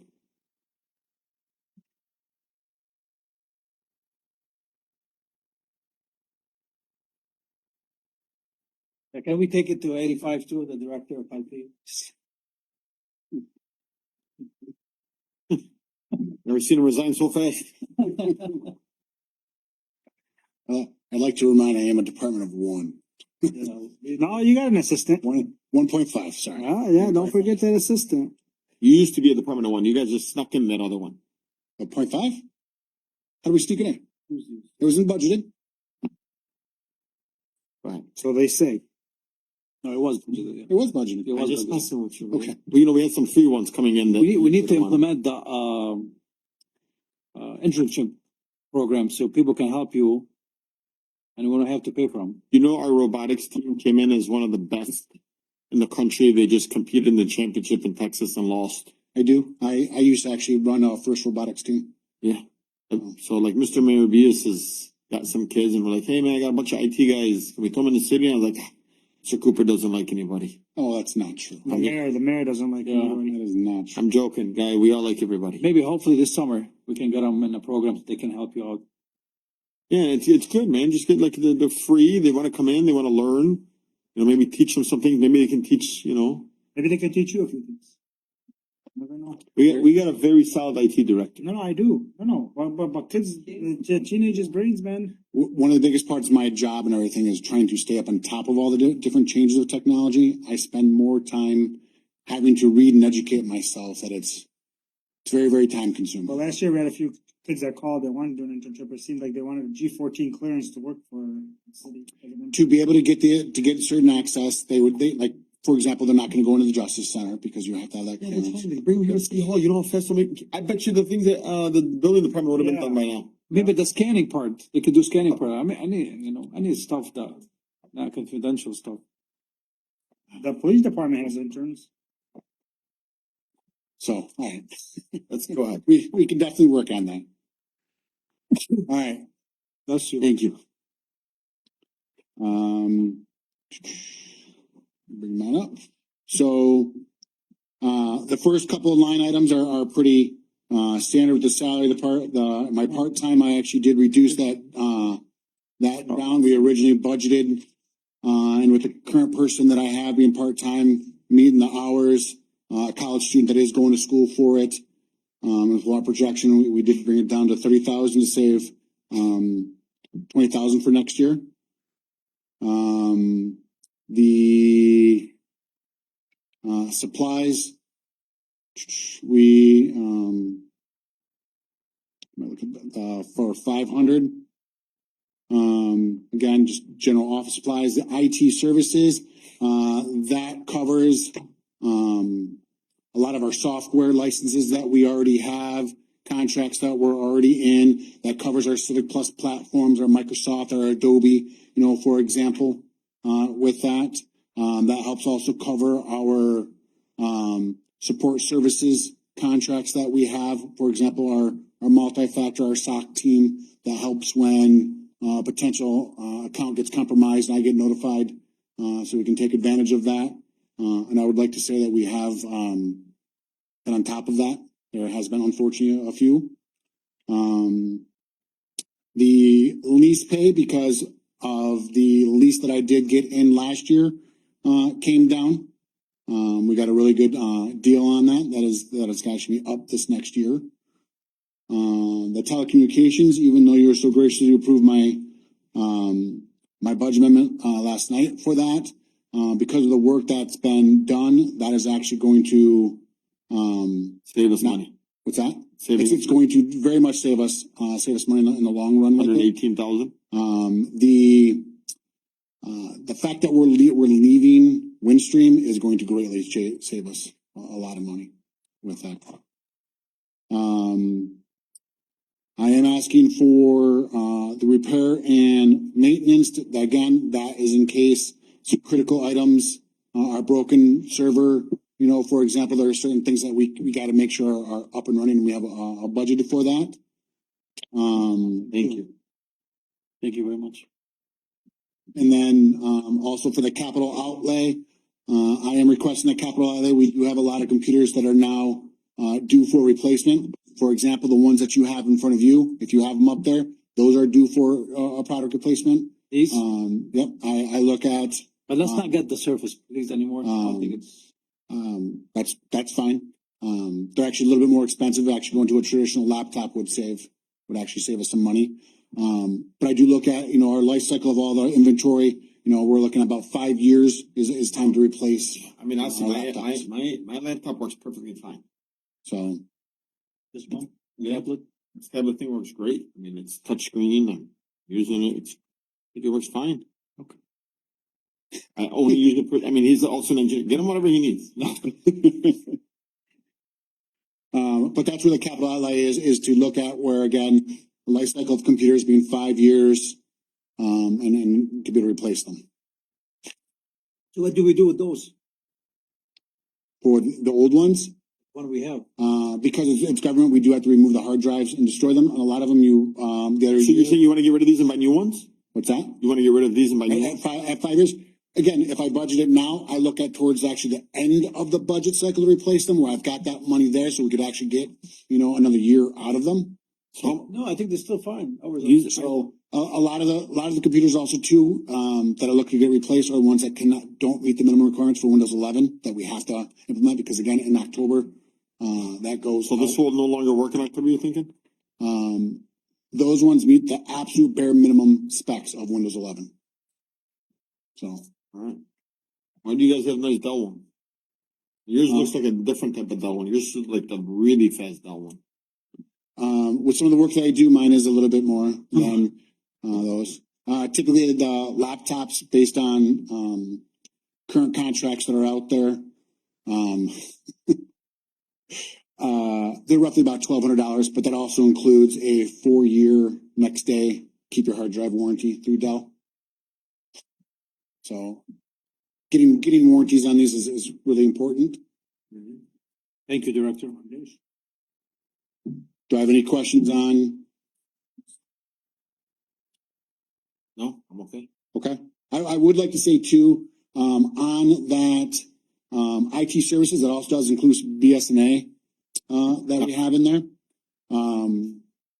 We actually are in discussions with BSNA right now about the need to move to their cloud services. We have their desktop applications, which they are no longer applying any updates, I wouldn't say updates, applying any improvements to. Everything is going to cloud service, with that. Literally tomorrow, we have our meeting with them to see what the potential cost is going to be with that. So that's something I could not budget, but it is even with some of the things that in the treasurer's office trying to get done and be able to advance and move forward with. We're just not sure what the BSNA potential would be. We're trying to lock in pricing now to be able to dictate what the future is going to be with it. All the software is cloud-based now. No one gives you anything but cloud-based, like all the legal software, accounting software. Yep, 100% true. The ability for the updates to be applied and the access 24/7 to it. So we're going up about $64,000 based off of last year's budget. Well, if you look at it, it is From the 851.20 to 915.457. repair and maintenance and the capital outlay. I know, I'm giving you that number, the Yep. total sum. Yep, and again, you look at some of the prices of dictate the prices of telecommunications that I can't, keep at a decreased cost. Microsoft, our licensing went up big time. Sometimes there's just no way around to save the money. I do try to make sure, especially when it came to the Microsoft licensing, picking the licenses that are going to be beneficial to us, but also look at saving us the money for it. Not everyone needs all the bells and whistles that are in some of the licenses. So, Okay. Thank you very much, Director. We do appreciate your hard work, and you are an asset to the city. Thank you so much for your work. thank you, sir. I know you're one person, and you're doing a great One and job. a half. One and a half. One and a quarter. So, Definitely, we need to look into the internship program so people can help you out. there's always work to do. Every time I go into a building, it seems like I find more stuff that needs to get cleaned up. You see this water we're drinking? How it's so small? Because that's our budget is so small. Yeah, they just proved the point. This is all we can afford. We couldn't get a full, Thank you. I really appreciate getting them. So I was so thirsty. Usually we have water here, but The budget's tight. I'm just kidding. It's okay. And I usually bring my own water. Today I Look at it was the running. pictures out that we used to have. Thank you guys though. I appreciate you. Thank you, Director. For everybody. Yeah. Councilman Saab, oh, he's due for dinner. Thank you guys. Council Chair. Any questions for the director? No, I'll go to cable. You do cable. Thank you. Also, You may know this, you may not. I'm actually for the next one too. which one's the next? Cable. Cable. Which I want to ask you. Our cable has been down. I've had at least 15 calls from residents, which they have not had anything on the cable TV. Which channel? 18, is it AT&T and one other one, I believe. AT&T has been down and one other one. Comcast and WOW? I believe Comcast and WOW, yeah. Is what we stream. You want to answer that? But it's like, I always feel like it's always around budget season, we're always down. It's like the clockwork. We don't want anybody to know. So go ahead. So I was told on Saturday, that was the first I had heard anything of it being down, so I went in there this week. I'm not sure when the last time you had heard from somebody was, Today. but I reset the whole system this week. Okay, so as of today, a resident emailed me and said, why am I not able to see anything on TV? I was actually even knocking on a door and they said, we're not seeing anything on TV. Do you know what service they have? AT&T. AT&T. AT&T is really hit and miss, so I've been going back and forth with AT&T for years about this, and we've kind of been going in circles about it, and essentially what they had advised me to tell residents is to contact them directly, because it could be an isolated incident, because I regularly reboot the system for AT&T because there's so many problems with it all the time, and some people will say that they have it when they have AT&T, and others will say that they can't get the station. So I'm thinking it's not a universal issue. It might be an individual issue. AT&T told someone I know that has their cell service, got a new phone. We have a glitch in the tower and it's just in your area. But yeah, there used to be the Cadillac of services, but Our government rep kind of, to be honest, off the record said they don't know how much more they're going to be in the TV service. So they're pretty much with their own. Our who? Our government rep, our rep for that I deal with, on the AT&T, business side. We have reached out. I've reached out to our rep, numerous times, and it's the same thing that Angela gets from her contact. I just wanted to get that out. I'll say this too, if you know the residents, we need to know if it's down and everything, so she can go in and reboot the service and everything for it. So, if we don't know, we can't fix it. What's the next page?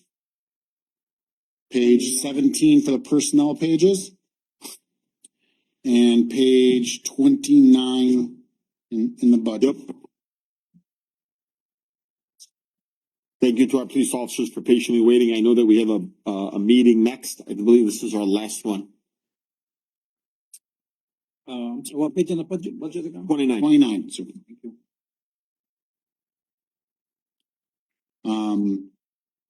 For our cable, there's not much of a change because we've got the exact same staff in there where we've got Angela. As everyone knows, we do have the part-time. What is Angela's salary in here? It is 5337. Full-time or part-time? She is full-time. What page was this? I'm sorry, on personnel. See page six. He gets paid through PEG though, right? PEG cannot pay for salary. We actually were even at a SEMCOG meeting not too long ago. We actually posed that question in front of the whole entire meeting, and you cannot use salary for. Let me ask you another question. Why is she only getting paid $50,000 when she's full-time? it's debatable, but there's cases that go either way. Why is her salary only? Salary and PEG funds. No. I don't want no salary and PEG. Oh, I'm sorry. Why is her salary at still $50,000? If she works full-time, do you work 4 days a week? every single day?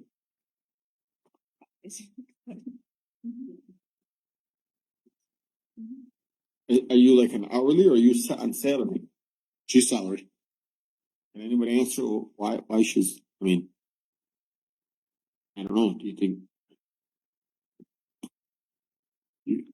If you want to pay her more, I think she'd be more than willing to accept it. I mean, I'm just understanding, because right now we said the lowest pay was the chief of staff at 78 when. But those directors, Are you just an employee, not a director of this department? That's me. I handle a lot of that stuff to help. Oh, her to okay. relieve that. I'm out. I'm sorry. I felt like Angela was the director of this department. So Like the comms, it's like, the comms department, maybe. Say again? Nothing. Okay. I didn't know. So do you sit back there and kind of like manage all that stuff back there? That's her and John's role and everything. I do help support and I do help as the director. I do try to relieve her of doing the stuff like the budget and doing the ordering and look at the technical aspect behind it and everything. so John is a part-time, that's why he's. Correct. Okay. Sorry. Okay. I really thought, I thought you were the director of comms but I didn't know this fall under IT. Okay. This was just the last budget cycle. If you remember, it's kind of You guys combined. Where I would help oversee it. Yes.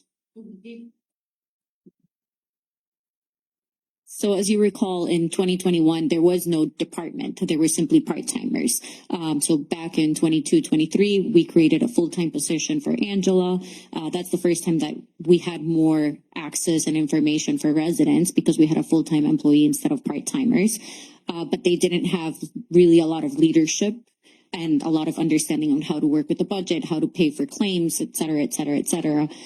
So when we did bring an IT director in, it felt like it was the right place for him to supervise the part-timers in the department as well as Angela's support. So that Is is this why. position civil service? Correct. Actually, sorry. Yes, it is. Yes. All positions. Like it's testing and everything on this? Yeah. Yeah. The part-time employees don't go through the testing because they're part-time. Thank you. All right, and then keeping it consistent with the supplies, dues, cable equipment in there. We do like to try to make sure what we can use our PEG funding where we can use it. Right now, it is requested at 15. I will say that is an error. I did contact at the time the comptroller. We had actually originally requested 100,000 out of that. Please remember the PEG funding is is a different funding source. That would not come out of the general funds. We are looking at doing some big projects as we start to move forward into the. Like what kind of projects? If you remember, I talked about before, we did get a smaller drone. We are looking at getting a larger drone for that. I'm also looking at, they have basically a very basic consumer level NAS. That's where they kind of store their videos. I want to get them a server storage with it so they can have when they're editing their videos, it's much quicker and snappier to transfer the files. We're also looking at one of the comments from the last MCOG was about putting displays up in some of our various buildings, and we can actually how we can use PEG funds so we can educate the public. You know, imagine you're standing in line at the treasurer's office to pay a bill, and we can run some of our displays that you'd normally put on the cable channel. We can put them on those displays. So we're looking at putting those in various locations. In our buildings. So that's how much money do we have in our PEG fund? Our audit says 1.2. The treasurer just recently, I spoke with, I would say she said a little bit closer to 2. She has in bank accounts, but the audit shows 1.2. So I'm asking for 100,000, so we have that line item based on your request last year, making sure we have them there. And again, anything over the $1,500, we would still have to come in front of you to make that purchase anyways, even though it is just PEG funds. When we do these things with like, I noticed that lately we've been doing like the videos with like the different directors and the mayor kind of sit over here and they like have a discussion. Is that being budgeted in this? That's all part of the PEG, the equipment, the cameras that are used for it. And everything. Are we using like a higher tech video camera? Because I feel like, I'm just being honest. I feel like our videos still look like they're from 1999. 2,000. That's why I said with the 100 we're looking at. But a drone is not gonna be able to, a drone is gonna be like an also like shooting inside here. I know, sir, but I'm not, you asked some projects that we're looking at.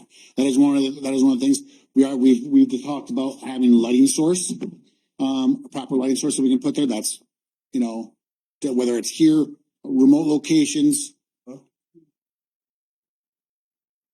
What studio? Can we build a studio at the platform? Yeah. We are, I will say, the past 6 months, because of the phone project and the issues that I've brought up in the past, looking at the studio has kind of gone a little bit on the back burner, but that is gonna get, you know, ramped up with this next year. Like, are we like? And I don't mean to like insult Angela. Please don't take this the wrong way.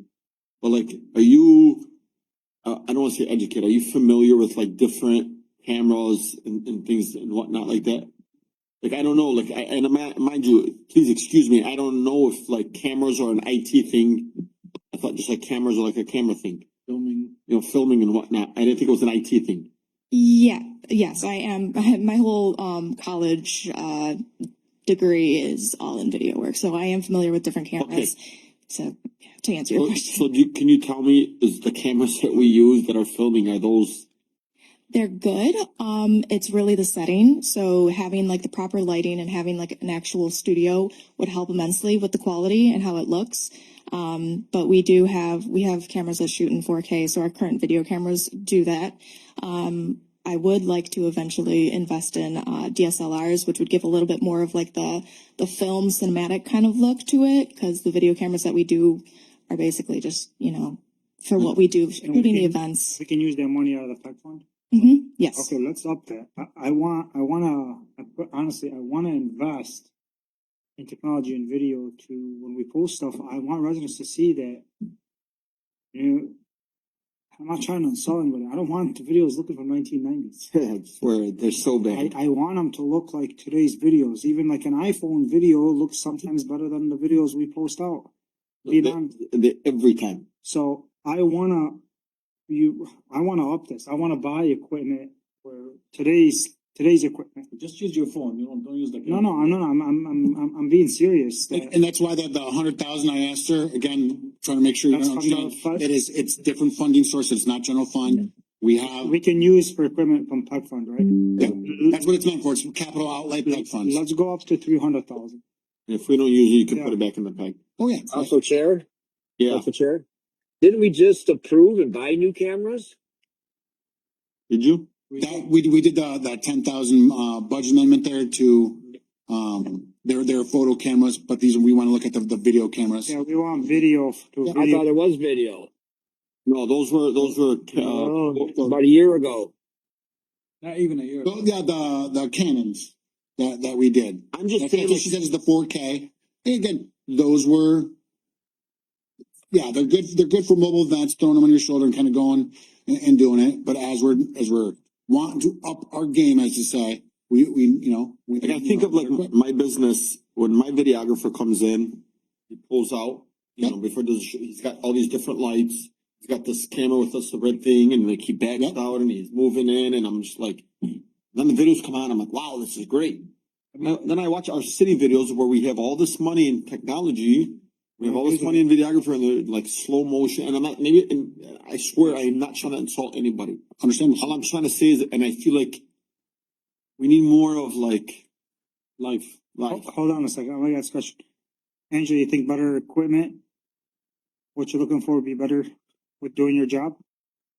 We've come a long ways. And we're gonna, but we wanna be today. Yeah. We wanna be tomorrow. Yeah, better equipment and a bigger variety of things. So like just not just cameras, but also like tracks, lighting, stuff like that. All of that makes a huge difference. That little hand thing that people walk around with. Yeah. Yep. You know what I'm talking about? Steady cam I stuff. would Yes. say, have her work on a presentation, on like a whole project, give it to us, then we can set. Well, we have the PEG money. If you're not using it, I know, but let's have her come up with a presentation to know exactly what we're gonna invest in, and then we can Right. assess that number.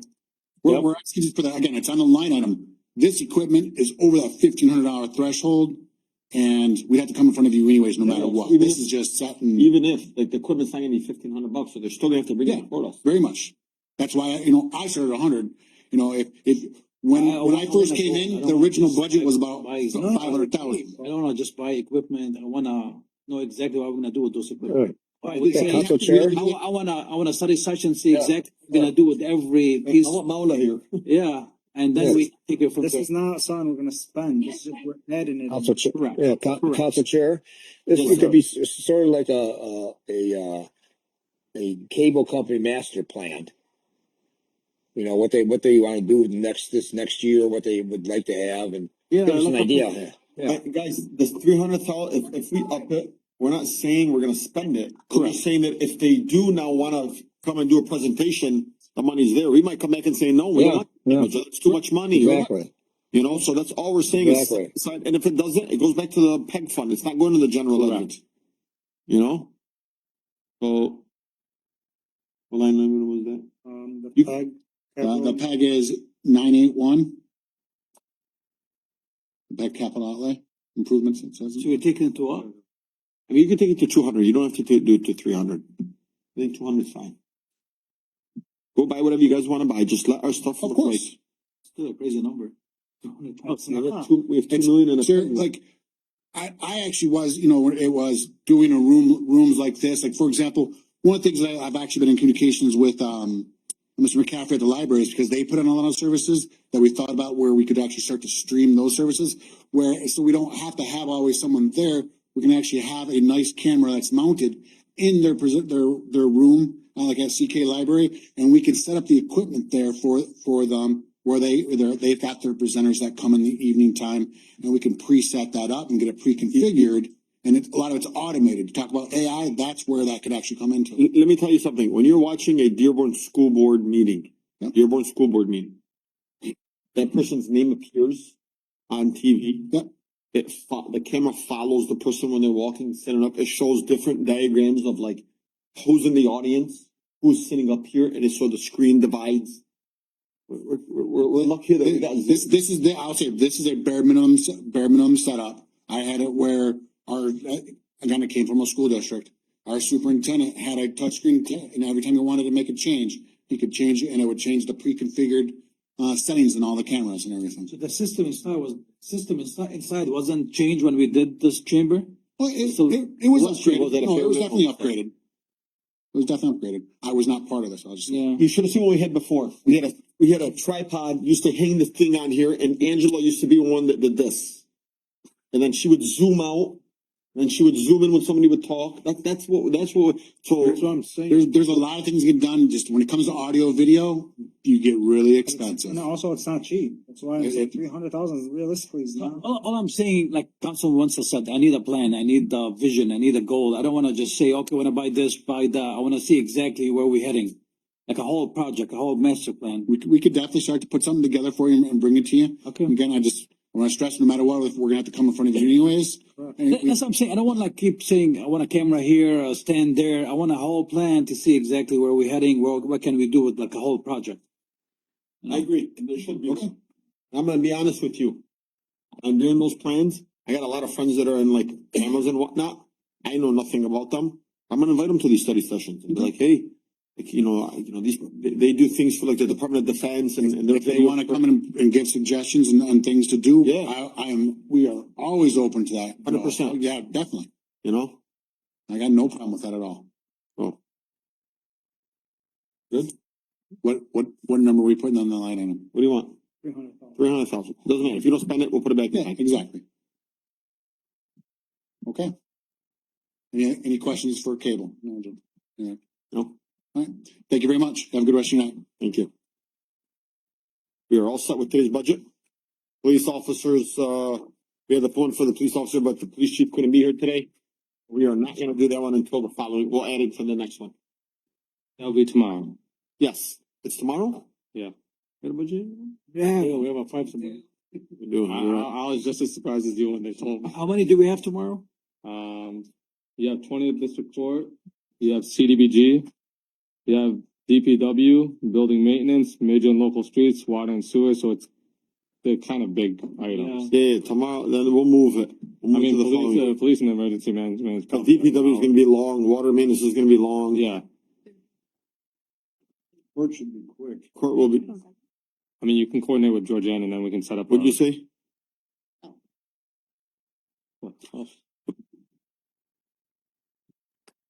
Currently, we don't have another date. I don't know if the council has agreed on Don't we have a additional. study session next Tuesday? George?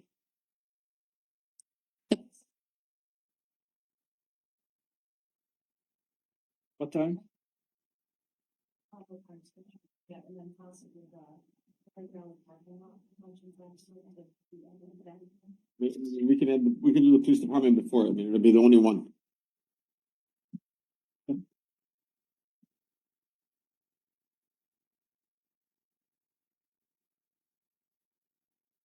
All right. Sorry, I thought we also had the revenues on the general fund. Yeah, we're Oh, gonna. you already went through. Sorry. Yep.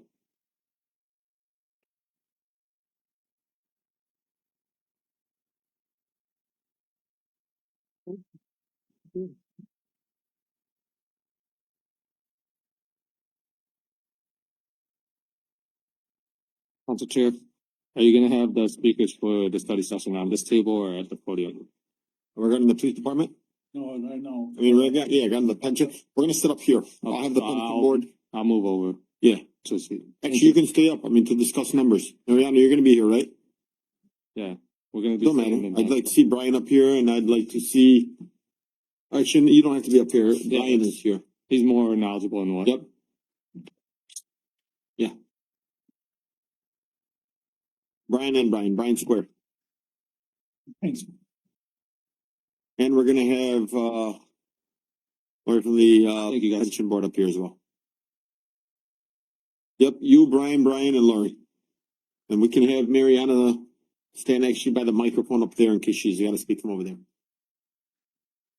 Hopefully we can have 2 wireless microphones in our budget.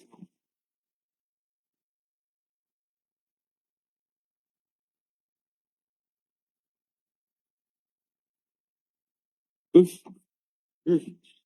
Look at you guys. You scoop, right? That feels good, man. At least. Good, bro. What do you say you do? Hey, that's my line, never mark yet. Asking you to build us something that they can turn? Yeah, that's how it's supposed to be. I know. This is IKEA. We can use PEG money for that, we can change this. Seriously, we should. You're done. You know, we should have a real. I'm down for it. This one is amazing. Can we use popcorns for this? Yes, it's a studio room. Can we change these? The layout. This is Ali James doing. By the bank. Yeah, this You know, I is get all. talked every week, I see. So. Panero.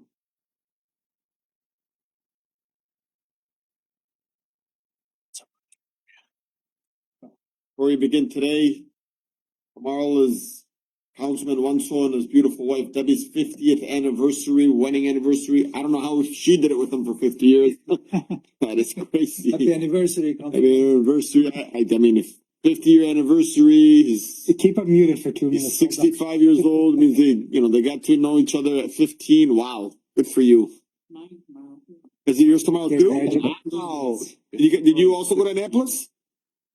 Fortson, Fortson. There we go. Oh. How many Who's years? that? 32 years. Lloyd Cupcake. Congratulations. How many years?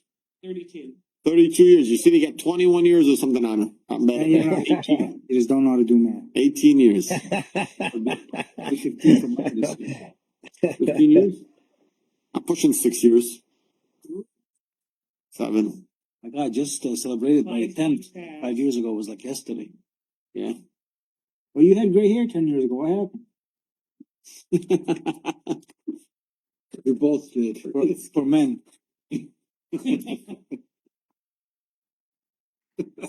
I have a good wife. Thank God. God bless you and your family. Okay, guys. All right, so I called for this study session in between Brian, and Lori. I know that there was a contract that was negotiated. It was brought before us. And every time I asked, I believe Councilman Wanso asked, Councilman Ahmad asked, I think almost everybody asked, where's the money coming from? So I picked up the phone and I called Brian from Plant Moran, and I said, I'd like to meet with you. He said, let's do it. Called Brian Sneer, I'd like to meet with you. Said, let's do it. And I didn't tell them both. They were both meeting with each other. And so here comes Brian Sneer and here comes Brian from Plant Moran. He's like, Brian, nice to meet you. Brian, nice to meet you. And they're like, Brian, and I brought Councilman Ahmad. And I said, what is going on here?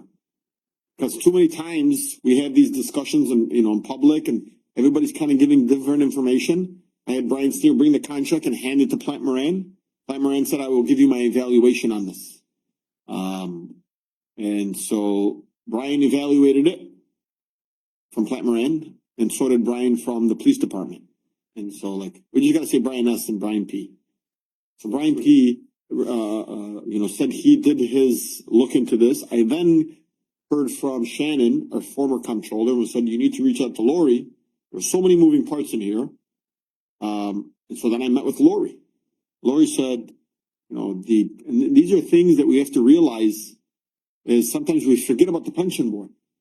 What's happening on the back end to the city. Because we can't exhaust our pension board and then come back to the people that are retired and say, we can't afford to give you any money. We can't do that to people. We don't want people that have been with us for 10, 15 years say, you might not have a pension. Obviously, everybody's going to be like, why the hell am I here? And so I would like to hear, I want to make for full disclosure, according to Shannon and Plant Moran, nobody from finance was a part of this negotiation. The mayor was not at this. Nobody from finance was at this. The chief of staff wasn't at this. Nobody from the pension board was at this. It was two attorneys, Roger, one other person, and then whomever the union had. Is that correct, Brian? So that is mostly correct. On our first negotiation meeting, the HR director, our previous HR director, Cameron Egley, was at our first meeting. For whatever reason, afterwards, he was not present. But afterwards, it was Chief Swope, Roger Farina, Ken Wilson was the city's negotiation team. Can you grab the mic when you guys completely take it out? Anytime you're speaking, just hand it over. Sounds good. Thank you. But so Cameron was made aware, you said? Cameron was made aware on every email chain that I was on in regards to negotiations. Cameron was on as well. Okay. But Cameron only attended the first meeting. And never went back. Correct. But were the final agreement between the union, who was in that room? It was our previous chiefs, Kevin Swope, Roger Farina, and Ken Wilson. Okay. Who was the last one? Ken Wilson. He was the city's negotiating attorney. What law firm is he from? That I do not know, sir. You know who Ken Wilson works for, Mariana? Perkins Long. Okay. And so can you just kind of break down what this contract says? We might be here a while. I mean, just give a quick breakdown. You don't have to tell me every detail by line item. I mean, I know there's a 4% increase if you're working. Yeah. So the primary economics of the contract are as follows. It will be a 5% increase every year of the contract, which is a 3-year contract. So it'll be 15% over 3 years of a salary increase. It would also be that the city agreed to match our existing MERS account, which is our healthcare retirement account. Currently, the employees put in 3%. The city matches with a 1% match. The city agreed in this contract to match us with an equal 3%. So we would be putting in 3. The city puts in 3%. That is amazing. We also have We also have a retirement health care stipend, which was currently in our contract already. Yeah. The city agreed to up it to 60% of our retiree retirement health care premium, up to a maximum of $7,000. So when we retire, because I don't know if the council knows, but in 2014, everybody 2014 and on lost retirement health care. Yeah. So these two items are our retirement health care. So the city would be providing up to a $7,000 premium every year in retirement to subsidize our premiums in retirement. The city also agreed to add 2 holidays to our current holiday that we get paid for at the end of the year, which would have been Juneteenth, and also Eid would have been added to our holidays. Also, the city agreed to, on working holidays, if an employee works the holidays, they would be paid for the following holidays: Eid, Independence Day, Thanksgiving, Christmas, and New Year's Day, meaning they would make time and a half on those holidays. They would get overtime to work those holidays. One of the other things that the city agreed to was giving a stipend to anybody holding one or more of the following, which would be evidence technician, range staff, honor guard, or lockpicking school. So that would just be a stipend to anybody that holds those certifications, one or more. It's not per, it would be a total. So even if one person held all four, it would be just a $1,500 stipend per officer. The city wanted to get rid of two-man cars on our midnight shifts. Currently, our contract states that all midnight officers shall have the ability to ride in two-man scout cars. They can have a partner in their vehicle. The city wanted to remove that language and in lieu of that offered a $4 an hour shift premium for all midnights officers between the hours of 18:45 and 06:45. Sorry, I'm just reading. The city also, in that same section of the contract, wanted to eliminate our minimum staffing in the contract. Currently, we have minimum staffing where we have to have so many officers on the road, in which point that overtime is called in to make sure that there are enough adequate officers on the road for the citizen safety as well as the safety of our officers. The city proposed and was not willing to budge off the fact of removing that section from our contract. So all minimum staffing would be removed. One of the other big economicals was going to be the furlough. Our furlough would roll over. Currently, we had a use it or lose it system where we have to use our furlough by the end of our hiring year. So by our anniversary date, we must use our furlough. Otherwise, we lose it. The city proposed to let us roll that over, and anything over 244 hours would be paid out at the second paycheck of January every year.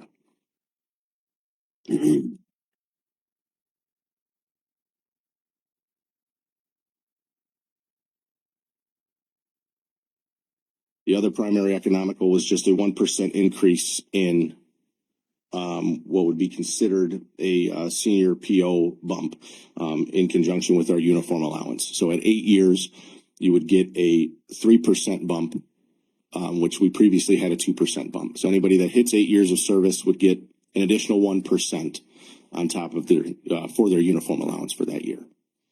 And that's the gist of the economicals to the city. There's a lot of language changes in here, but that's the gist of the economicals. Brian, other than, I'm hearing you, other than the minimum staffing,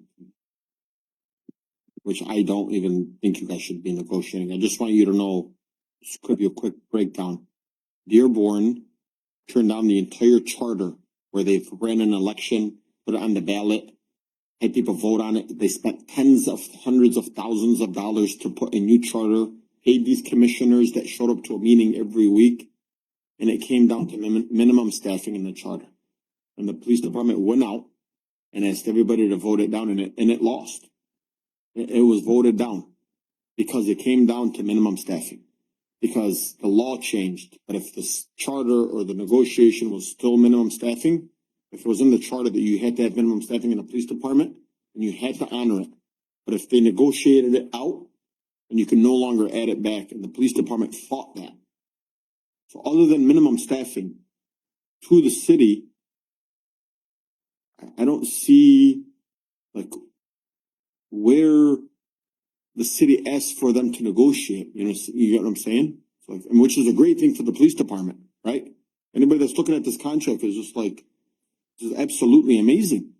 I would tell you, I mean, obviously I'm not trying to negotiate against the city, but for the protection of the police department, I would definitely not get rid of minimum staffing. And because what happens when you are short on staff?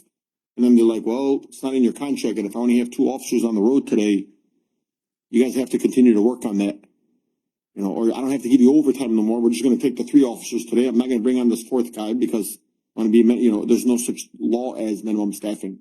We might want to think of that. That's just me kind of speaking out loud. I don't know the gist of everything, but that's just my food for thought. Council Chair, I have a question. Yes. When reading all this, did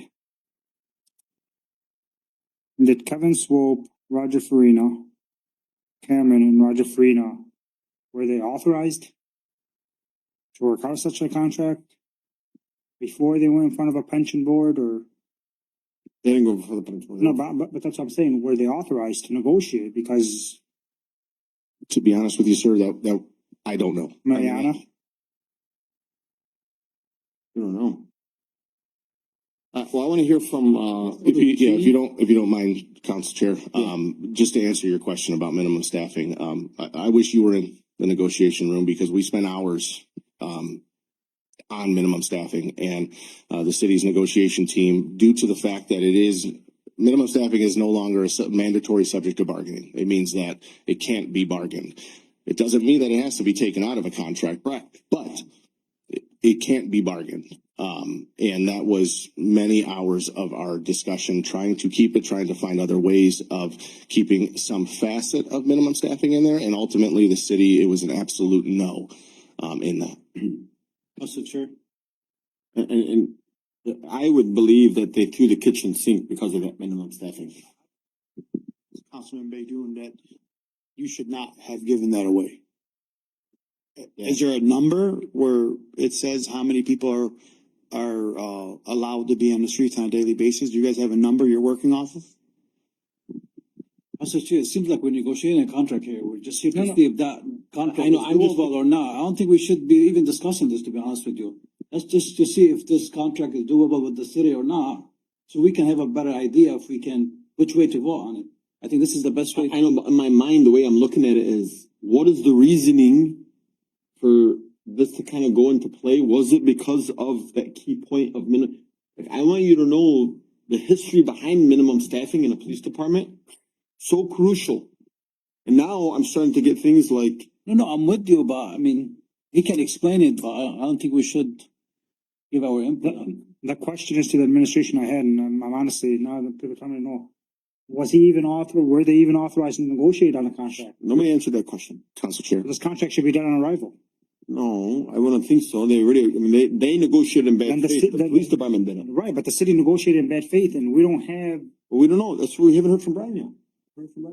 Yeah, Council Chair, if you don't mind, I have my POAM business agent. He can give you some clarity on minimum staffing if you'd like.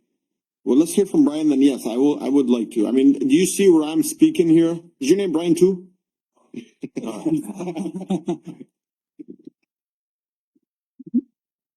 Brian Square. Good evening. So as was mentioned earlier, I mean, finance was not a part of any conversation. Did not provide any calculations as part of the negotiation. We didn't, I mean, we knew it was happening, that there was a negotiation going on, but finance had nothing to do with it, was never consulted. That being said, when it was after it had been signed and was presented to us for our consideration then, or for us to evaluate it at that point, the first question we asked, and at the time, the original budget projections that we had done, the city was looking at a $2 to $3 million deficit for FY26. And our question was, well, how does the city afford this? This is a very generous contract. And not arguing whether it's earned, not earned, I fully support our public safety. It was purely a question of who approved this and was any consideration given to whether or not the city could afford it. And I still don't have an answer to that question. This year is the current year, FY25 will end in a deficit. The budget that you've been discussing this evening does have a surplus, but there is a very sensitive revenue estimate of $1.5 million for selling of city property, which may or may not happen. I don't know that there is any guarantee or even a deal that is nearing the end or even halfway through. So if that doesn't happen, the city's looking at a deficit again, and then adding 15% over the next 3 years, plus all of these other items and bumps. I honestly, I don't know what you're going to cut in order to make this work. So I don't have any calculations in front of me to say, well, this portion of it is this much money and this portion is that much money. I'm merely here to talk about the city's overall financial picture. The fact that there doesn't seem to be any consideration given to whether or not the city has the ability to pay this. And so I'm just concerned that there isn't a plan in place to make this a feasible deal for the city. I have a question. I want to go back, Council Chair, and I'm sorry, same question. This Perkins Law Firm, who authorized them to come and negotiate on behalf of the city? He said Chief Swope was Chief Swope in the room too? But the chief does not have the authority to call up a firm, tell them I want to negotiate a contract. Either the administration did or the mayor's office, because an attorney can't show up and negotiate. Well, he's the negotiator. We've been paying Perkins Law. No, we've been paying Makula. Correct. For police and fire, Perkins Law was brought in, I believe, a year and a half ago or so to negotiate those contracts because he has experience particularly with those unions. But who authorized them to negotiate this contract? The Corporation Council appointed him to be the labor attorney for those two contracts, technically it's more than two unions, but there's two departments. But again, you're telling me you don't know who authorized him. The Corporation Council did. So where is he? 2 years ago. So again, Perkins Law has been with us. They've been with us for a year. A year and a half, something like that. But yeah, they were brought in with fire, the original negotiation. It wasn't being done by Perkins. And then I remember we had the resolution to approve Perkins, and they've been in our backup. Like I see their, what we've been paying them, but. Yeah, they started with fire last But if year. he has that much experience, he wouldn't have a financial background, have finances or anything available or present? That I don't know. Let me ask you a question. Do you think that the city can afford this? No, I already answered that question to the council. Again, I wasn't aware that this was happening. This was I believe it started during my maternity leave days, and normally the negotiating party on behalf of the city is the controller, the HR director, and the chief in this case would have been there. Those would be the three people that are typically signing off on documents. I mean, this is so embarrassing. Because what it seems like, it doesn't seem like what it is. It was a negotiation in bad faith. And what it is I feel like was to potentially receive some type of benefit and just throw the kitchen sink. Or could it be that we just want to see this, all the finances in the city say, we want to see a Trumbull get into receivership and throw every other contract back on the table? Like, well, what? There's nothing here that I can describe. Right. And look, Brian from Plant Moran is being very, very cautious. I understand why, about what he wants to say. The truth is, the conversation him and I had was, the city's absolutely nuts if they ever thought they could afford this. Those were the words. The city could not afford this. My conversation with Michelle, absolutely not. You guys can't afford this. Council Chair? I just want to say, with the current budget, I agree with what you just said, and I'll own that statement. But if you can cut something, if there is enough to cut, then you could afford it. Everything would be, it's a push and pull. But unless something dramatic happens to the existing budget, no, this is not affordable. Council Chair. President Sneers, my understanding, this contract affect the command personnel too as well, correct? So it's not just so this is across the police department. That is correct, yes. The command staff has a % differential above road patrol officers. So any increase we get effectively, they receive as well, yes. So Mr. O'Brien, do you take that consideration too? That's gonna affect the whole police department, not just is that something you looked into too? Well, it's our understanding. Police always follows fire or vice versa, and then they stay, fairly neck and neck.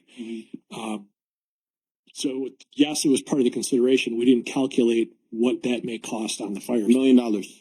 You need $1 million from, according to Shannon and Michelle, you have $1 million in back pay because you have retro. You need another $1 million. And you don't even have that in the fund balance. I think for this year, what was it, 2 million for the back pay? For this, It'd be $1 million for back pay. this million? And then you're coming into June. for the following fiscal year. So already in deficit 1.7, so now we're looking about 2.7. I have a question. What did the city get out of the negotiation? That's where I wanted to hear from Dave, but from what I believe, it's the minimum staffing. And then what I'm trying to believe, if they eliminate minimum staffing and officers start to leave, and they can say, it's okay, we can afford this because instead of having 45 officers or 50 officers or 90 officers, we can run the city on 30 officers. And then now we can afford that huge pay. Council Chair.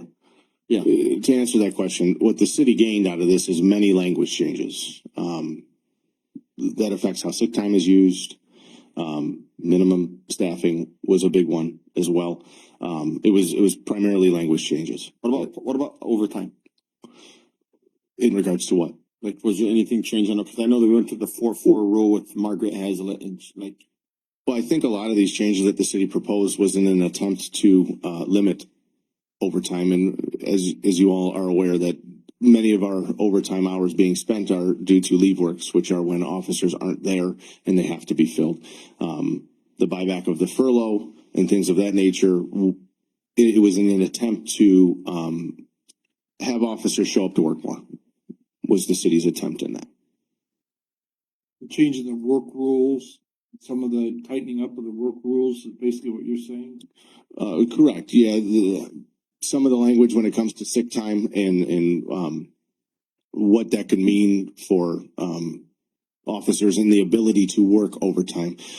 For instance, if so many sick days are used in a calendar year, the term hours worked would not be applicable anymore, meaning that if an officer called in sick on a Tuesday, they could not work any overtime until they made those sick hours up by effectively working straight time overtime.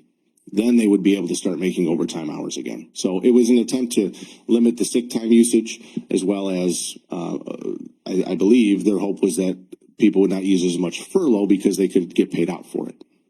The old council was saying, over and over, Councilman Abdullah, and, our officers need to be paid more, they need to be paid more. we agree, they do. But so we have to make sure that we can afford it. Can I hear from Dave? Does it sound like? Yeah. Because it's, Yeah, it's all. I wasn't sure if Dearborn Pioneers are allowed or welcome here, but that's okay. Class of '84. Nice. So I think there's been a question on the floor that I think there's a lot of this going on. Can we just give him the microphone? I didn't know if that was, sorry, I apologize. So our company represents everybody in this town besides the firemen. I bargain in this town for Mr. Kupchak, and his band of malcontents, Brian and his band of malcontents, and others, right? So we have a significant history of bargaining in this town. You used the term embarrassing, which is frankly what's happened here. We send, which is required by law, a notice of intent to bargain a successor agreement to the mayor's office. And we got responded from Roger and Ken Wilson, right? As Mariana's indicated, Ken Wilson bargains your labor agreements for you on your behalf. Brian and I sat in this room with Cameron and Wilson and Farina and asked them, are you three authorized to enter into an agreement with us? And they said yes. Okay. Normally I would never ask such a question. We don't pick who the city sends to bargain with us. I don't care who sits over there. It's of no consequence to me. So we bargain with these folks. And the term Brian's looking for, significant concessions were made by the union, one of which you mentioned, which is a big deal. And that's why that contract looks the way it does. You discussed comparability earlier against other cities. That's how we bargain. We do a comparability analysis of the local labor market and who the comps are for Public Act 312, right? And you're behind the comps, which is why this looks the way it did, which is why the 1-year agreement that we bargained the last time looked the way it did, because you are way behind, which leads to staffing problems. So I don't disagree with you, Brian. We bargain with whomever you send us. We don't pick who those people are. Somebody did. That's who we entered into this agreement with. It is an unfair labor practice. The reason we haven't filed that charge is because you can stop bargaining. We're going to go back to mediation. We have no choice. And then we're going to go to arbitration. so we can reach an agreement. But I don't even know, like, who would we be bargaining with? Who would we reach an agreement with? When I bargained for, Mr. Kupchak, the controller was there. The human resource person was there. The comptroller was there, you said? Yeah, when I bargained the agreement with the DPW group. DPW. This is it's old, but that's normally who we expect to see there. And you I don't ask questions. I asked Ken Wilson and Farina, okay, sitting in here with witnesses, two of which are now sergeants. Can you enter into this agreement? They said yes. So on we go. Wow. I didn't even know that. We follow what the law says. We got to work within that framework. That's how we bargain. We made significant concessions in exchange for some pretty decent money. This does not put you at the top of your comps. You know who they are. You know who the people are leaving here to go to. This is the reason you have staffing problems. It's the money. So I have a question. Brian didn't even tell me all that information. Yeah, so the mayor, you sent the letter to the mayor, and you never got a response from the mayor. We never get a response from the mayor. He ignores our step 4 grievances, and we just go right to arbitration. He ignores it all the time. There's 3 or 4 in front of her, because Ken Wilson does your arbitrations. We've never met Ken Wilson. He's a nice fellow. I duke it out with him all across the state. He's competent. He knows what he's doing. He's a formidable adversary, which is as high praise as I can give. So it's not like he doesn't know what he's doing.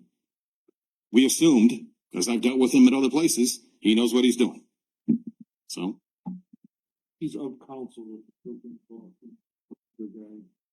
Man, I don't care who he's with. He's not here to negotiate anything for us. Yeah, I'm sorry. Councilman Saab, do you have a question? Was it for them? Yeah, I'm still kind of confused though.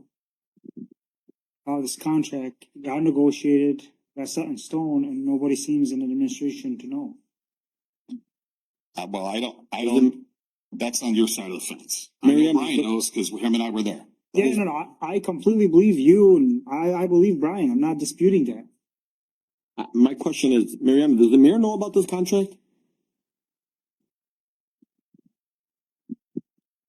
I believe he does, and again, the people that can't speak on it are Ken Winsell and Roger Farina.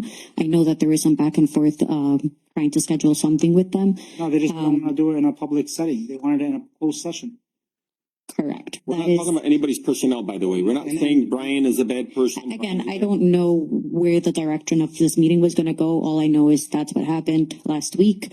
But really, they're the ones who had negotiated on behalf of the city and have the answers to any questions that you might have. So I do recommend that at some point you do talk to them. Okay. But yes, I believe the mayor is aware of all of this. What's the mayor saying?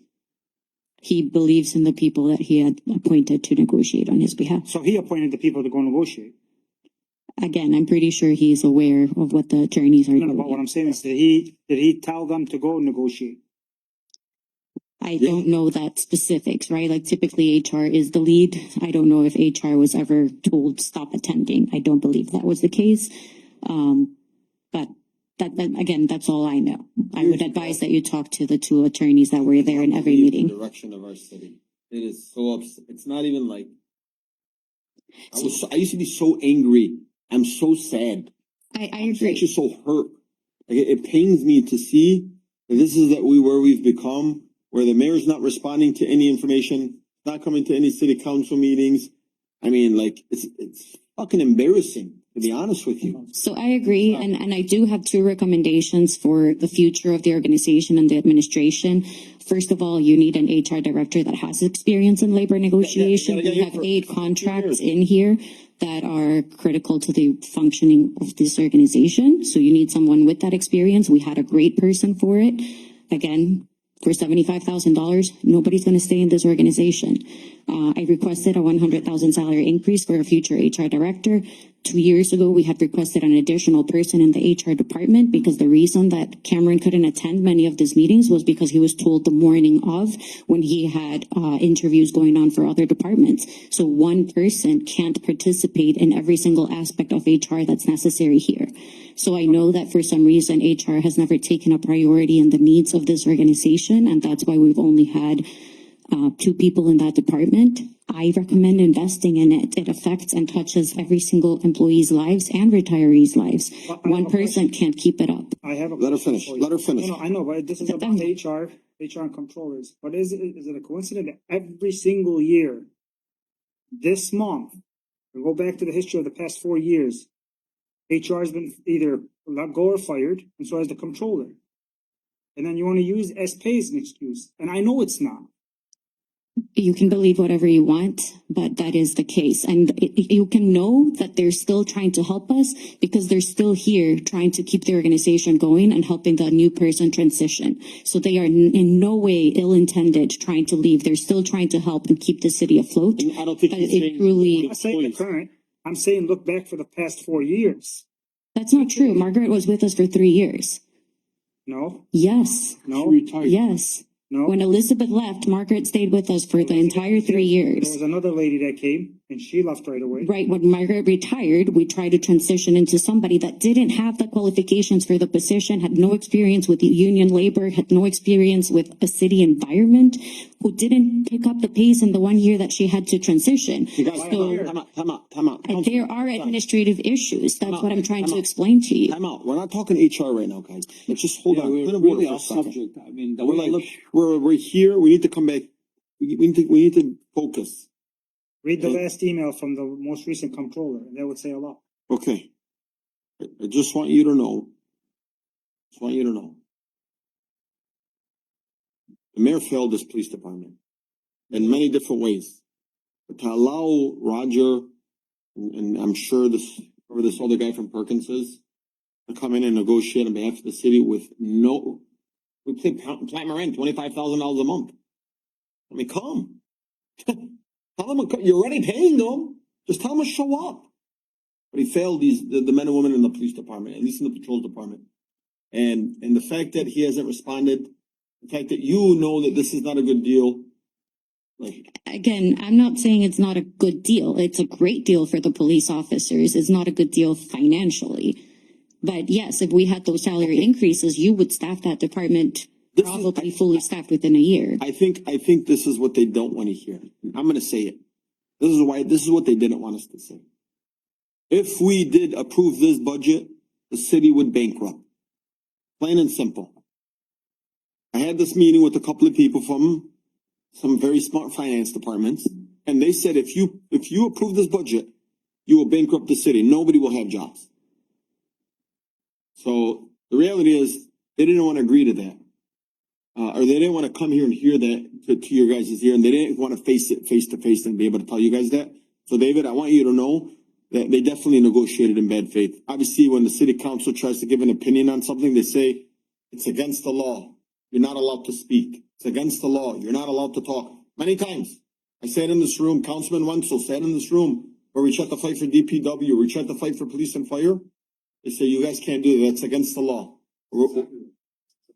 Yeah, are you familiar with that? Yeah. 3 years ago, I tried to say something for DPW. And they said, you one more time, we're gonna issue a cease and desist letter. They threatened me with a cease and desist letter. I told them, I'm not gonna swear. I already said the F word. I don't, the first time I've ever said the F word in 5 years being on city council, 4.5 years. I've never said the F word. But man, this is so embarrassing.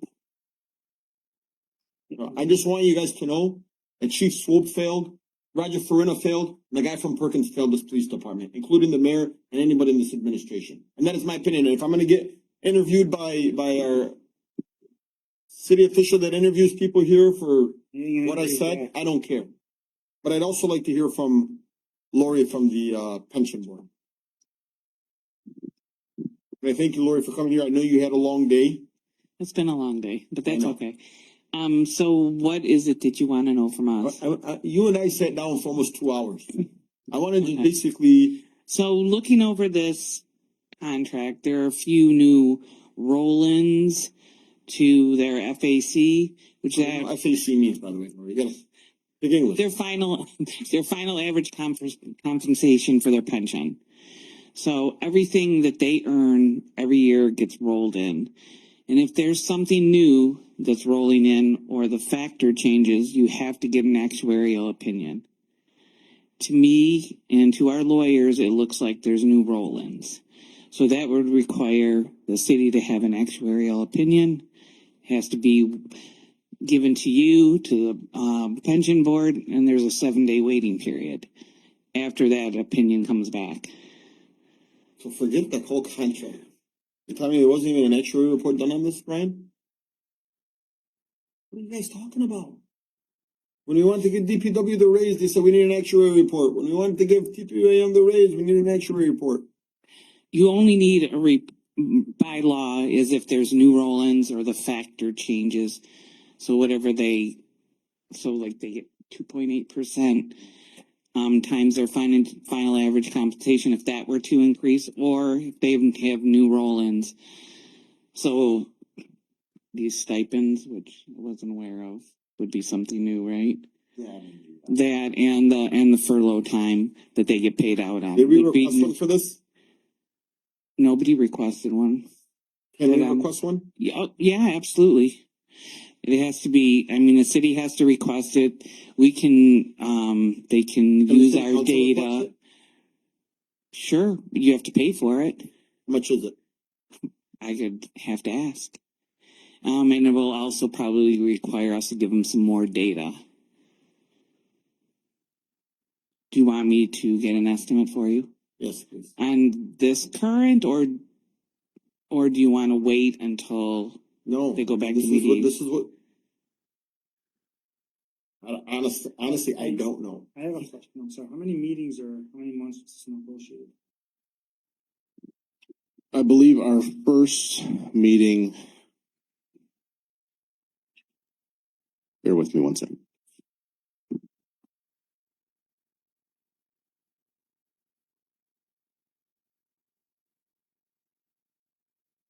Eddie, can we also pull all the bills for Perkins Law Firm for these negotiations? Yeah, please. Get the total. I don't think it means pull them, like take them off. If we get the dates. I need the dates for the police, this police contract that was negotiated. Yep. Since they started negotiating on this contract. Our first sit down with the city administration was on July 29th. That's when we proposed our initial ask. And we ultimately ratified the contract December 19th. We had at least one meeting each month until then with the city. You said what day you started? July 29th. Well, 5 months? Roughly, yes. No, this contract was already available in December, right? This contract was ratified December 19th by the city administration and the DHPOA. December? Yeah. We ratified it December 19th, yes. They never brought it forward. Yeah, how come they didn't bring it forward? And I'll tell you why. And then this is my opinion. And honest to God, I think what the mayor was trying to do, him leaving, he wanted to bankrupt the city and get it into a receivership by over exhausting all funds in the city. That way we can't pay our obligations to any department, any employee or anything. Our receivership would come in. And then all contracts would be pretty much liquidated. That was the goal. And I heard that from multiple sources.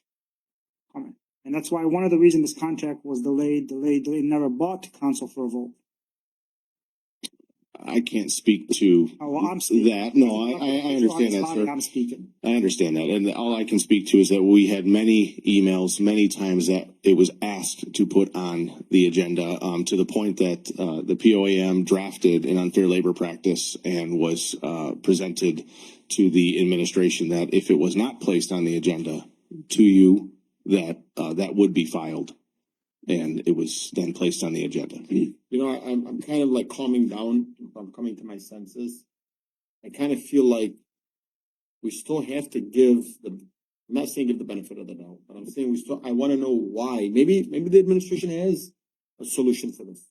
Maybe the mayor and Roger know something, or the guy from Perkins Law, which I thought would have been here today, including Roger. You know, I mean, what is it that they knew that we don't? Council Chair, I mean, we can stay here all night going over and over this contract. It seems like it's not doable. So maybe Dave can reach out to the administration and to the mayor, see exactly what's the next step to fix this. He doesn't answer. They replied to So Dave. what's the process then? Well, as Dave has already stated, we have already filed for mediation. We're moving forward with this. And the next step after mediation, if we can't come to an agreement, would be arbitration. And going to arbitration with a signed ratified TA by the city and our membership. So. I agree heartily, Councilman Ahmad. I mean, it's done. I share everyone's frustration, but. Did the mayor sign it? No, he did not. Who signed it? Chief Swope and Roger Farina as the city When does Swope representative. leave? End of December, right? End of December, yeah. Yes, I believe that is correct. January 6th. It was around that time. We ratified it just prior to his departure from the department. Guys, all I can do is say, I'm sorry. I'm sorry. Got to this, but It is like definitely hurt. it's not be smart to not even discuss, to even get into discussion as the police chief. You weren't involved, you weren't there. I'm just throwing a suggestion out here. I would not give any, I mean, it's up to you. Go at your own. So we've talked about this, myself and Brian and some members. So there's an amount of money, right, that we're obviously short, but we can't approve this contract, correct? Is it $1 million? This is just for the back pay for this year. Just for the back pay? Yeah, we're not even talking. So let's say this contract, we put this thing on hold, come July 1st, we come to agreement and say, July 1st, we'll honor this. Is that doable? You're negotiating right now, man. Yeah, we can't negotiate. Look at David's eyes. Look at David's eyes. We're not that. David's eyes. We're not the administration here. We're not the That's administration. just a former interim chief lost his job because they assumed he was doing what you're doing right now. Let's be careful for a second. That's a $64,000 question, but yeah, we can't get into that now. So the mediation piece takes a minute. And there's another step after that. Mediation is an extension of bargaining. We're a little bit hamstrung. The normal procedure would be that this would come before council, you can reject it. Then we go back and then figure it out. I don't know if that puts you in a tough spot or not, but as Brian has indicated, we've already filed for mediation. Wait, what was your recommendation? The traditional path in these things is that this would come before council. We tabled it. We don't have the money. You don't have to agree to the tentative agreement. Yeah. Right, procedurally. Then you would send whoever you're going to send to come back to talk to us, and then we bargain some more. David, I want to tell you, we walk on eggshells on this because let me tell you what has happened, Dave. I got a pretty good idea, sir. They point their finger and they say, you guys did it. You The approved. council approved it. You denied it. You did this. They constantly point their fingers and say, council denied it. Council approved it. Oh, you should have seen, they should have approved you. Council should have approved you. But council chair also, Roger Farina is now a corporation counsel. He had no authority to negotiate. Ryan, I'm sorry, man. But, I mean, I know that you guys have Dave behind you guys and look, there's no secret. There's going to be a new administration moving in, whomever that person is, he or she. I mean, I think you're going to have to, sit at the round table again and that's going to renegotiate. And that's just what it seems like from what they're saying to us, but sucks because I can only imagine you and your union thinking, this is amazing. Like this is life changing for a lot of people's families and, putting things over. Imagine the conversation, some of the men and women in the police department saying, hey, we're about to get this thing. We got a tentative agreement. We just agreed to this right before Christmas. You guys are probably all celebrating. Here comes the New Year's. We're thinking, oh my God, let's go on this extra vacation. Eventually I'm going to get this extra pay. This whole time it was a facade. It's fake. I mean, I'm not going to lie to you. It was very contentious between the members and voting for this, right? I mean, we did, as Dave stated, we gave many hard concessions that would have affected us on a day-to-day basis. But in turn, we were given a financial offer, which ultimately passed the contract. And my members, they planned on that money. 100%. You know, we believed this entire time, as was stated at the table, that we were negotiating in good faith as we are supposed to under the law. And to find out that that may not be the case is extremely disheartening. And it's kind of at a point where do we go from here, right? So Dave, what would you be your recommendation? Look, I just want to be honest. I think this council here stands firmly with this police department. And we're not going to get any recommendation from Roger. We're not going to get any recommendation, with all due respect, from the chief of staff. We're not going to get any recommendation from the mayor. What would you recommend us to do?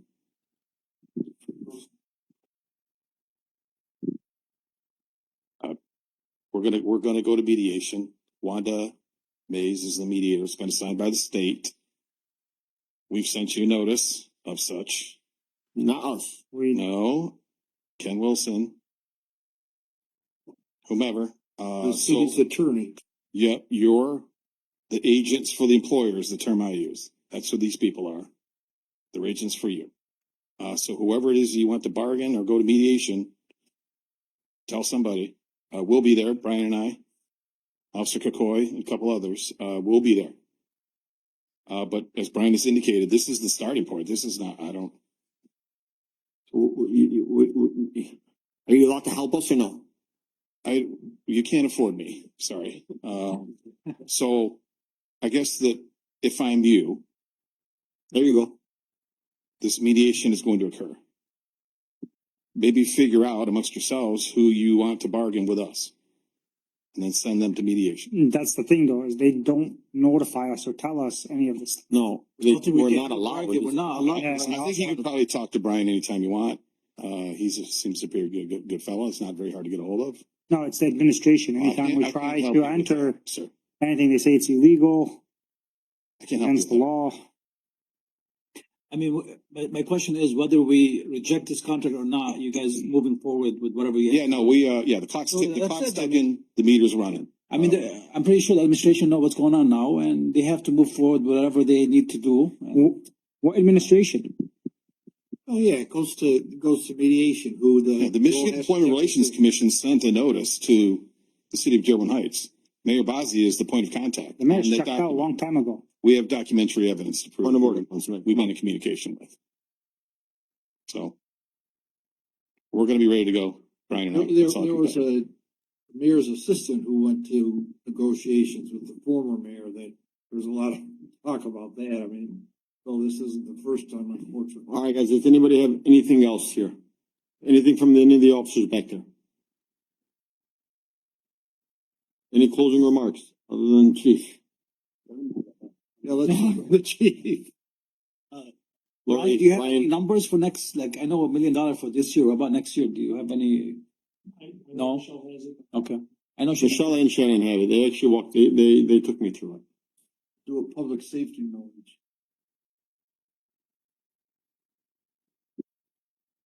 I mean, I don't know. I mean, I understand you guys can only do so much, and your hands are tied when it comes to where we go from here.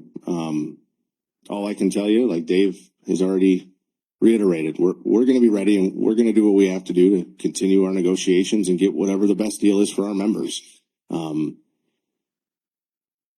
all I can We're say. here to help, but like you said, there's so much we could do. Sure. As council. Honestly, Brian, in fact, I think this was a setup. All right, come on, let's leave the conspiracy. It's not a conspiracy. I think this was a setup. Yeah, maybe, but we can have the discussion outside of business. The study session, I'm gonna open it up to the public. Have any comments from any of the public? Anyone in person? Anyone on Zoom? No. Sue K. It's Sue Kaminsky. Please unmute her. Please state your name, the city you reside in, and the street that you live on. Hi, everybody. Sue Kaminsky in the Amboy, Dearborn Heights. First off, I'm sorry for all parties, police, union, and for council. It is within the council's right that they can demand that the mayor appear. If he fails to do so, then you can contact the police. At this point in my opinion, I think that you're going to have to force this because you are put in a absolute no-win situation. And the council and our police deserve better. And I am sorry for all of you. Thank you. Thank you. Yeah, Vince, please state your name, the city you reside in, the street that you live on. You already said my name. I live in Dearborn Heights. Can you hear me? Yeah, go ahead. Okay.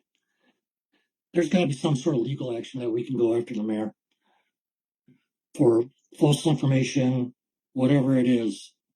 I think we gotta nail his ass to the ground because he's nothing but a freaking scumbag. All right, point of order. And I told you, many of you council members, what was going to happen with this deal in the past and at other council meetings when they were at the high school. Go back and look at them. Have a good night, gentlemen. And I hope to God that we can come up with the funding to keep our police department. Because I swear to God, you don't want another accident like we lived with Jason. We don't need another officer on the streets dead. These guys need everything that they need.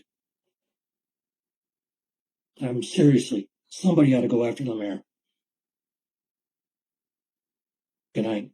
Thank you, sir. Mark? How you doing, man? Please state your name, the city you reside in, and the street that you live on. Margaret King, Mayfair Street, Dearborn Heights.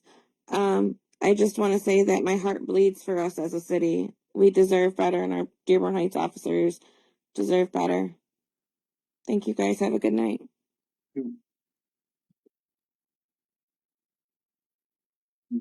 Anyone else? Seeing none, meeting is over. Not adjourned because we're not in official session, but meeting is over. Thank you. Have a wonderful day. Recording stopped.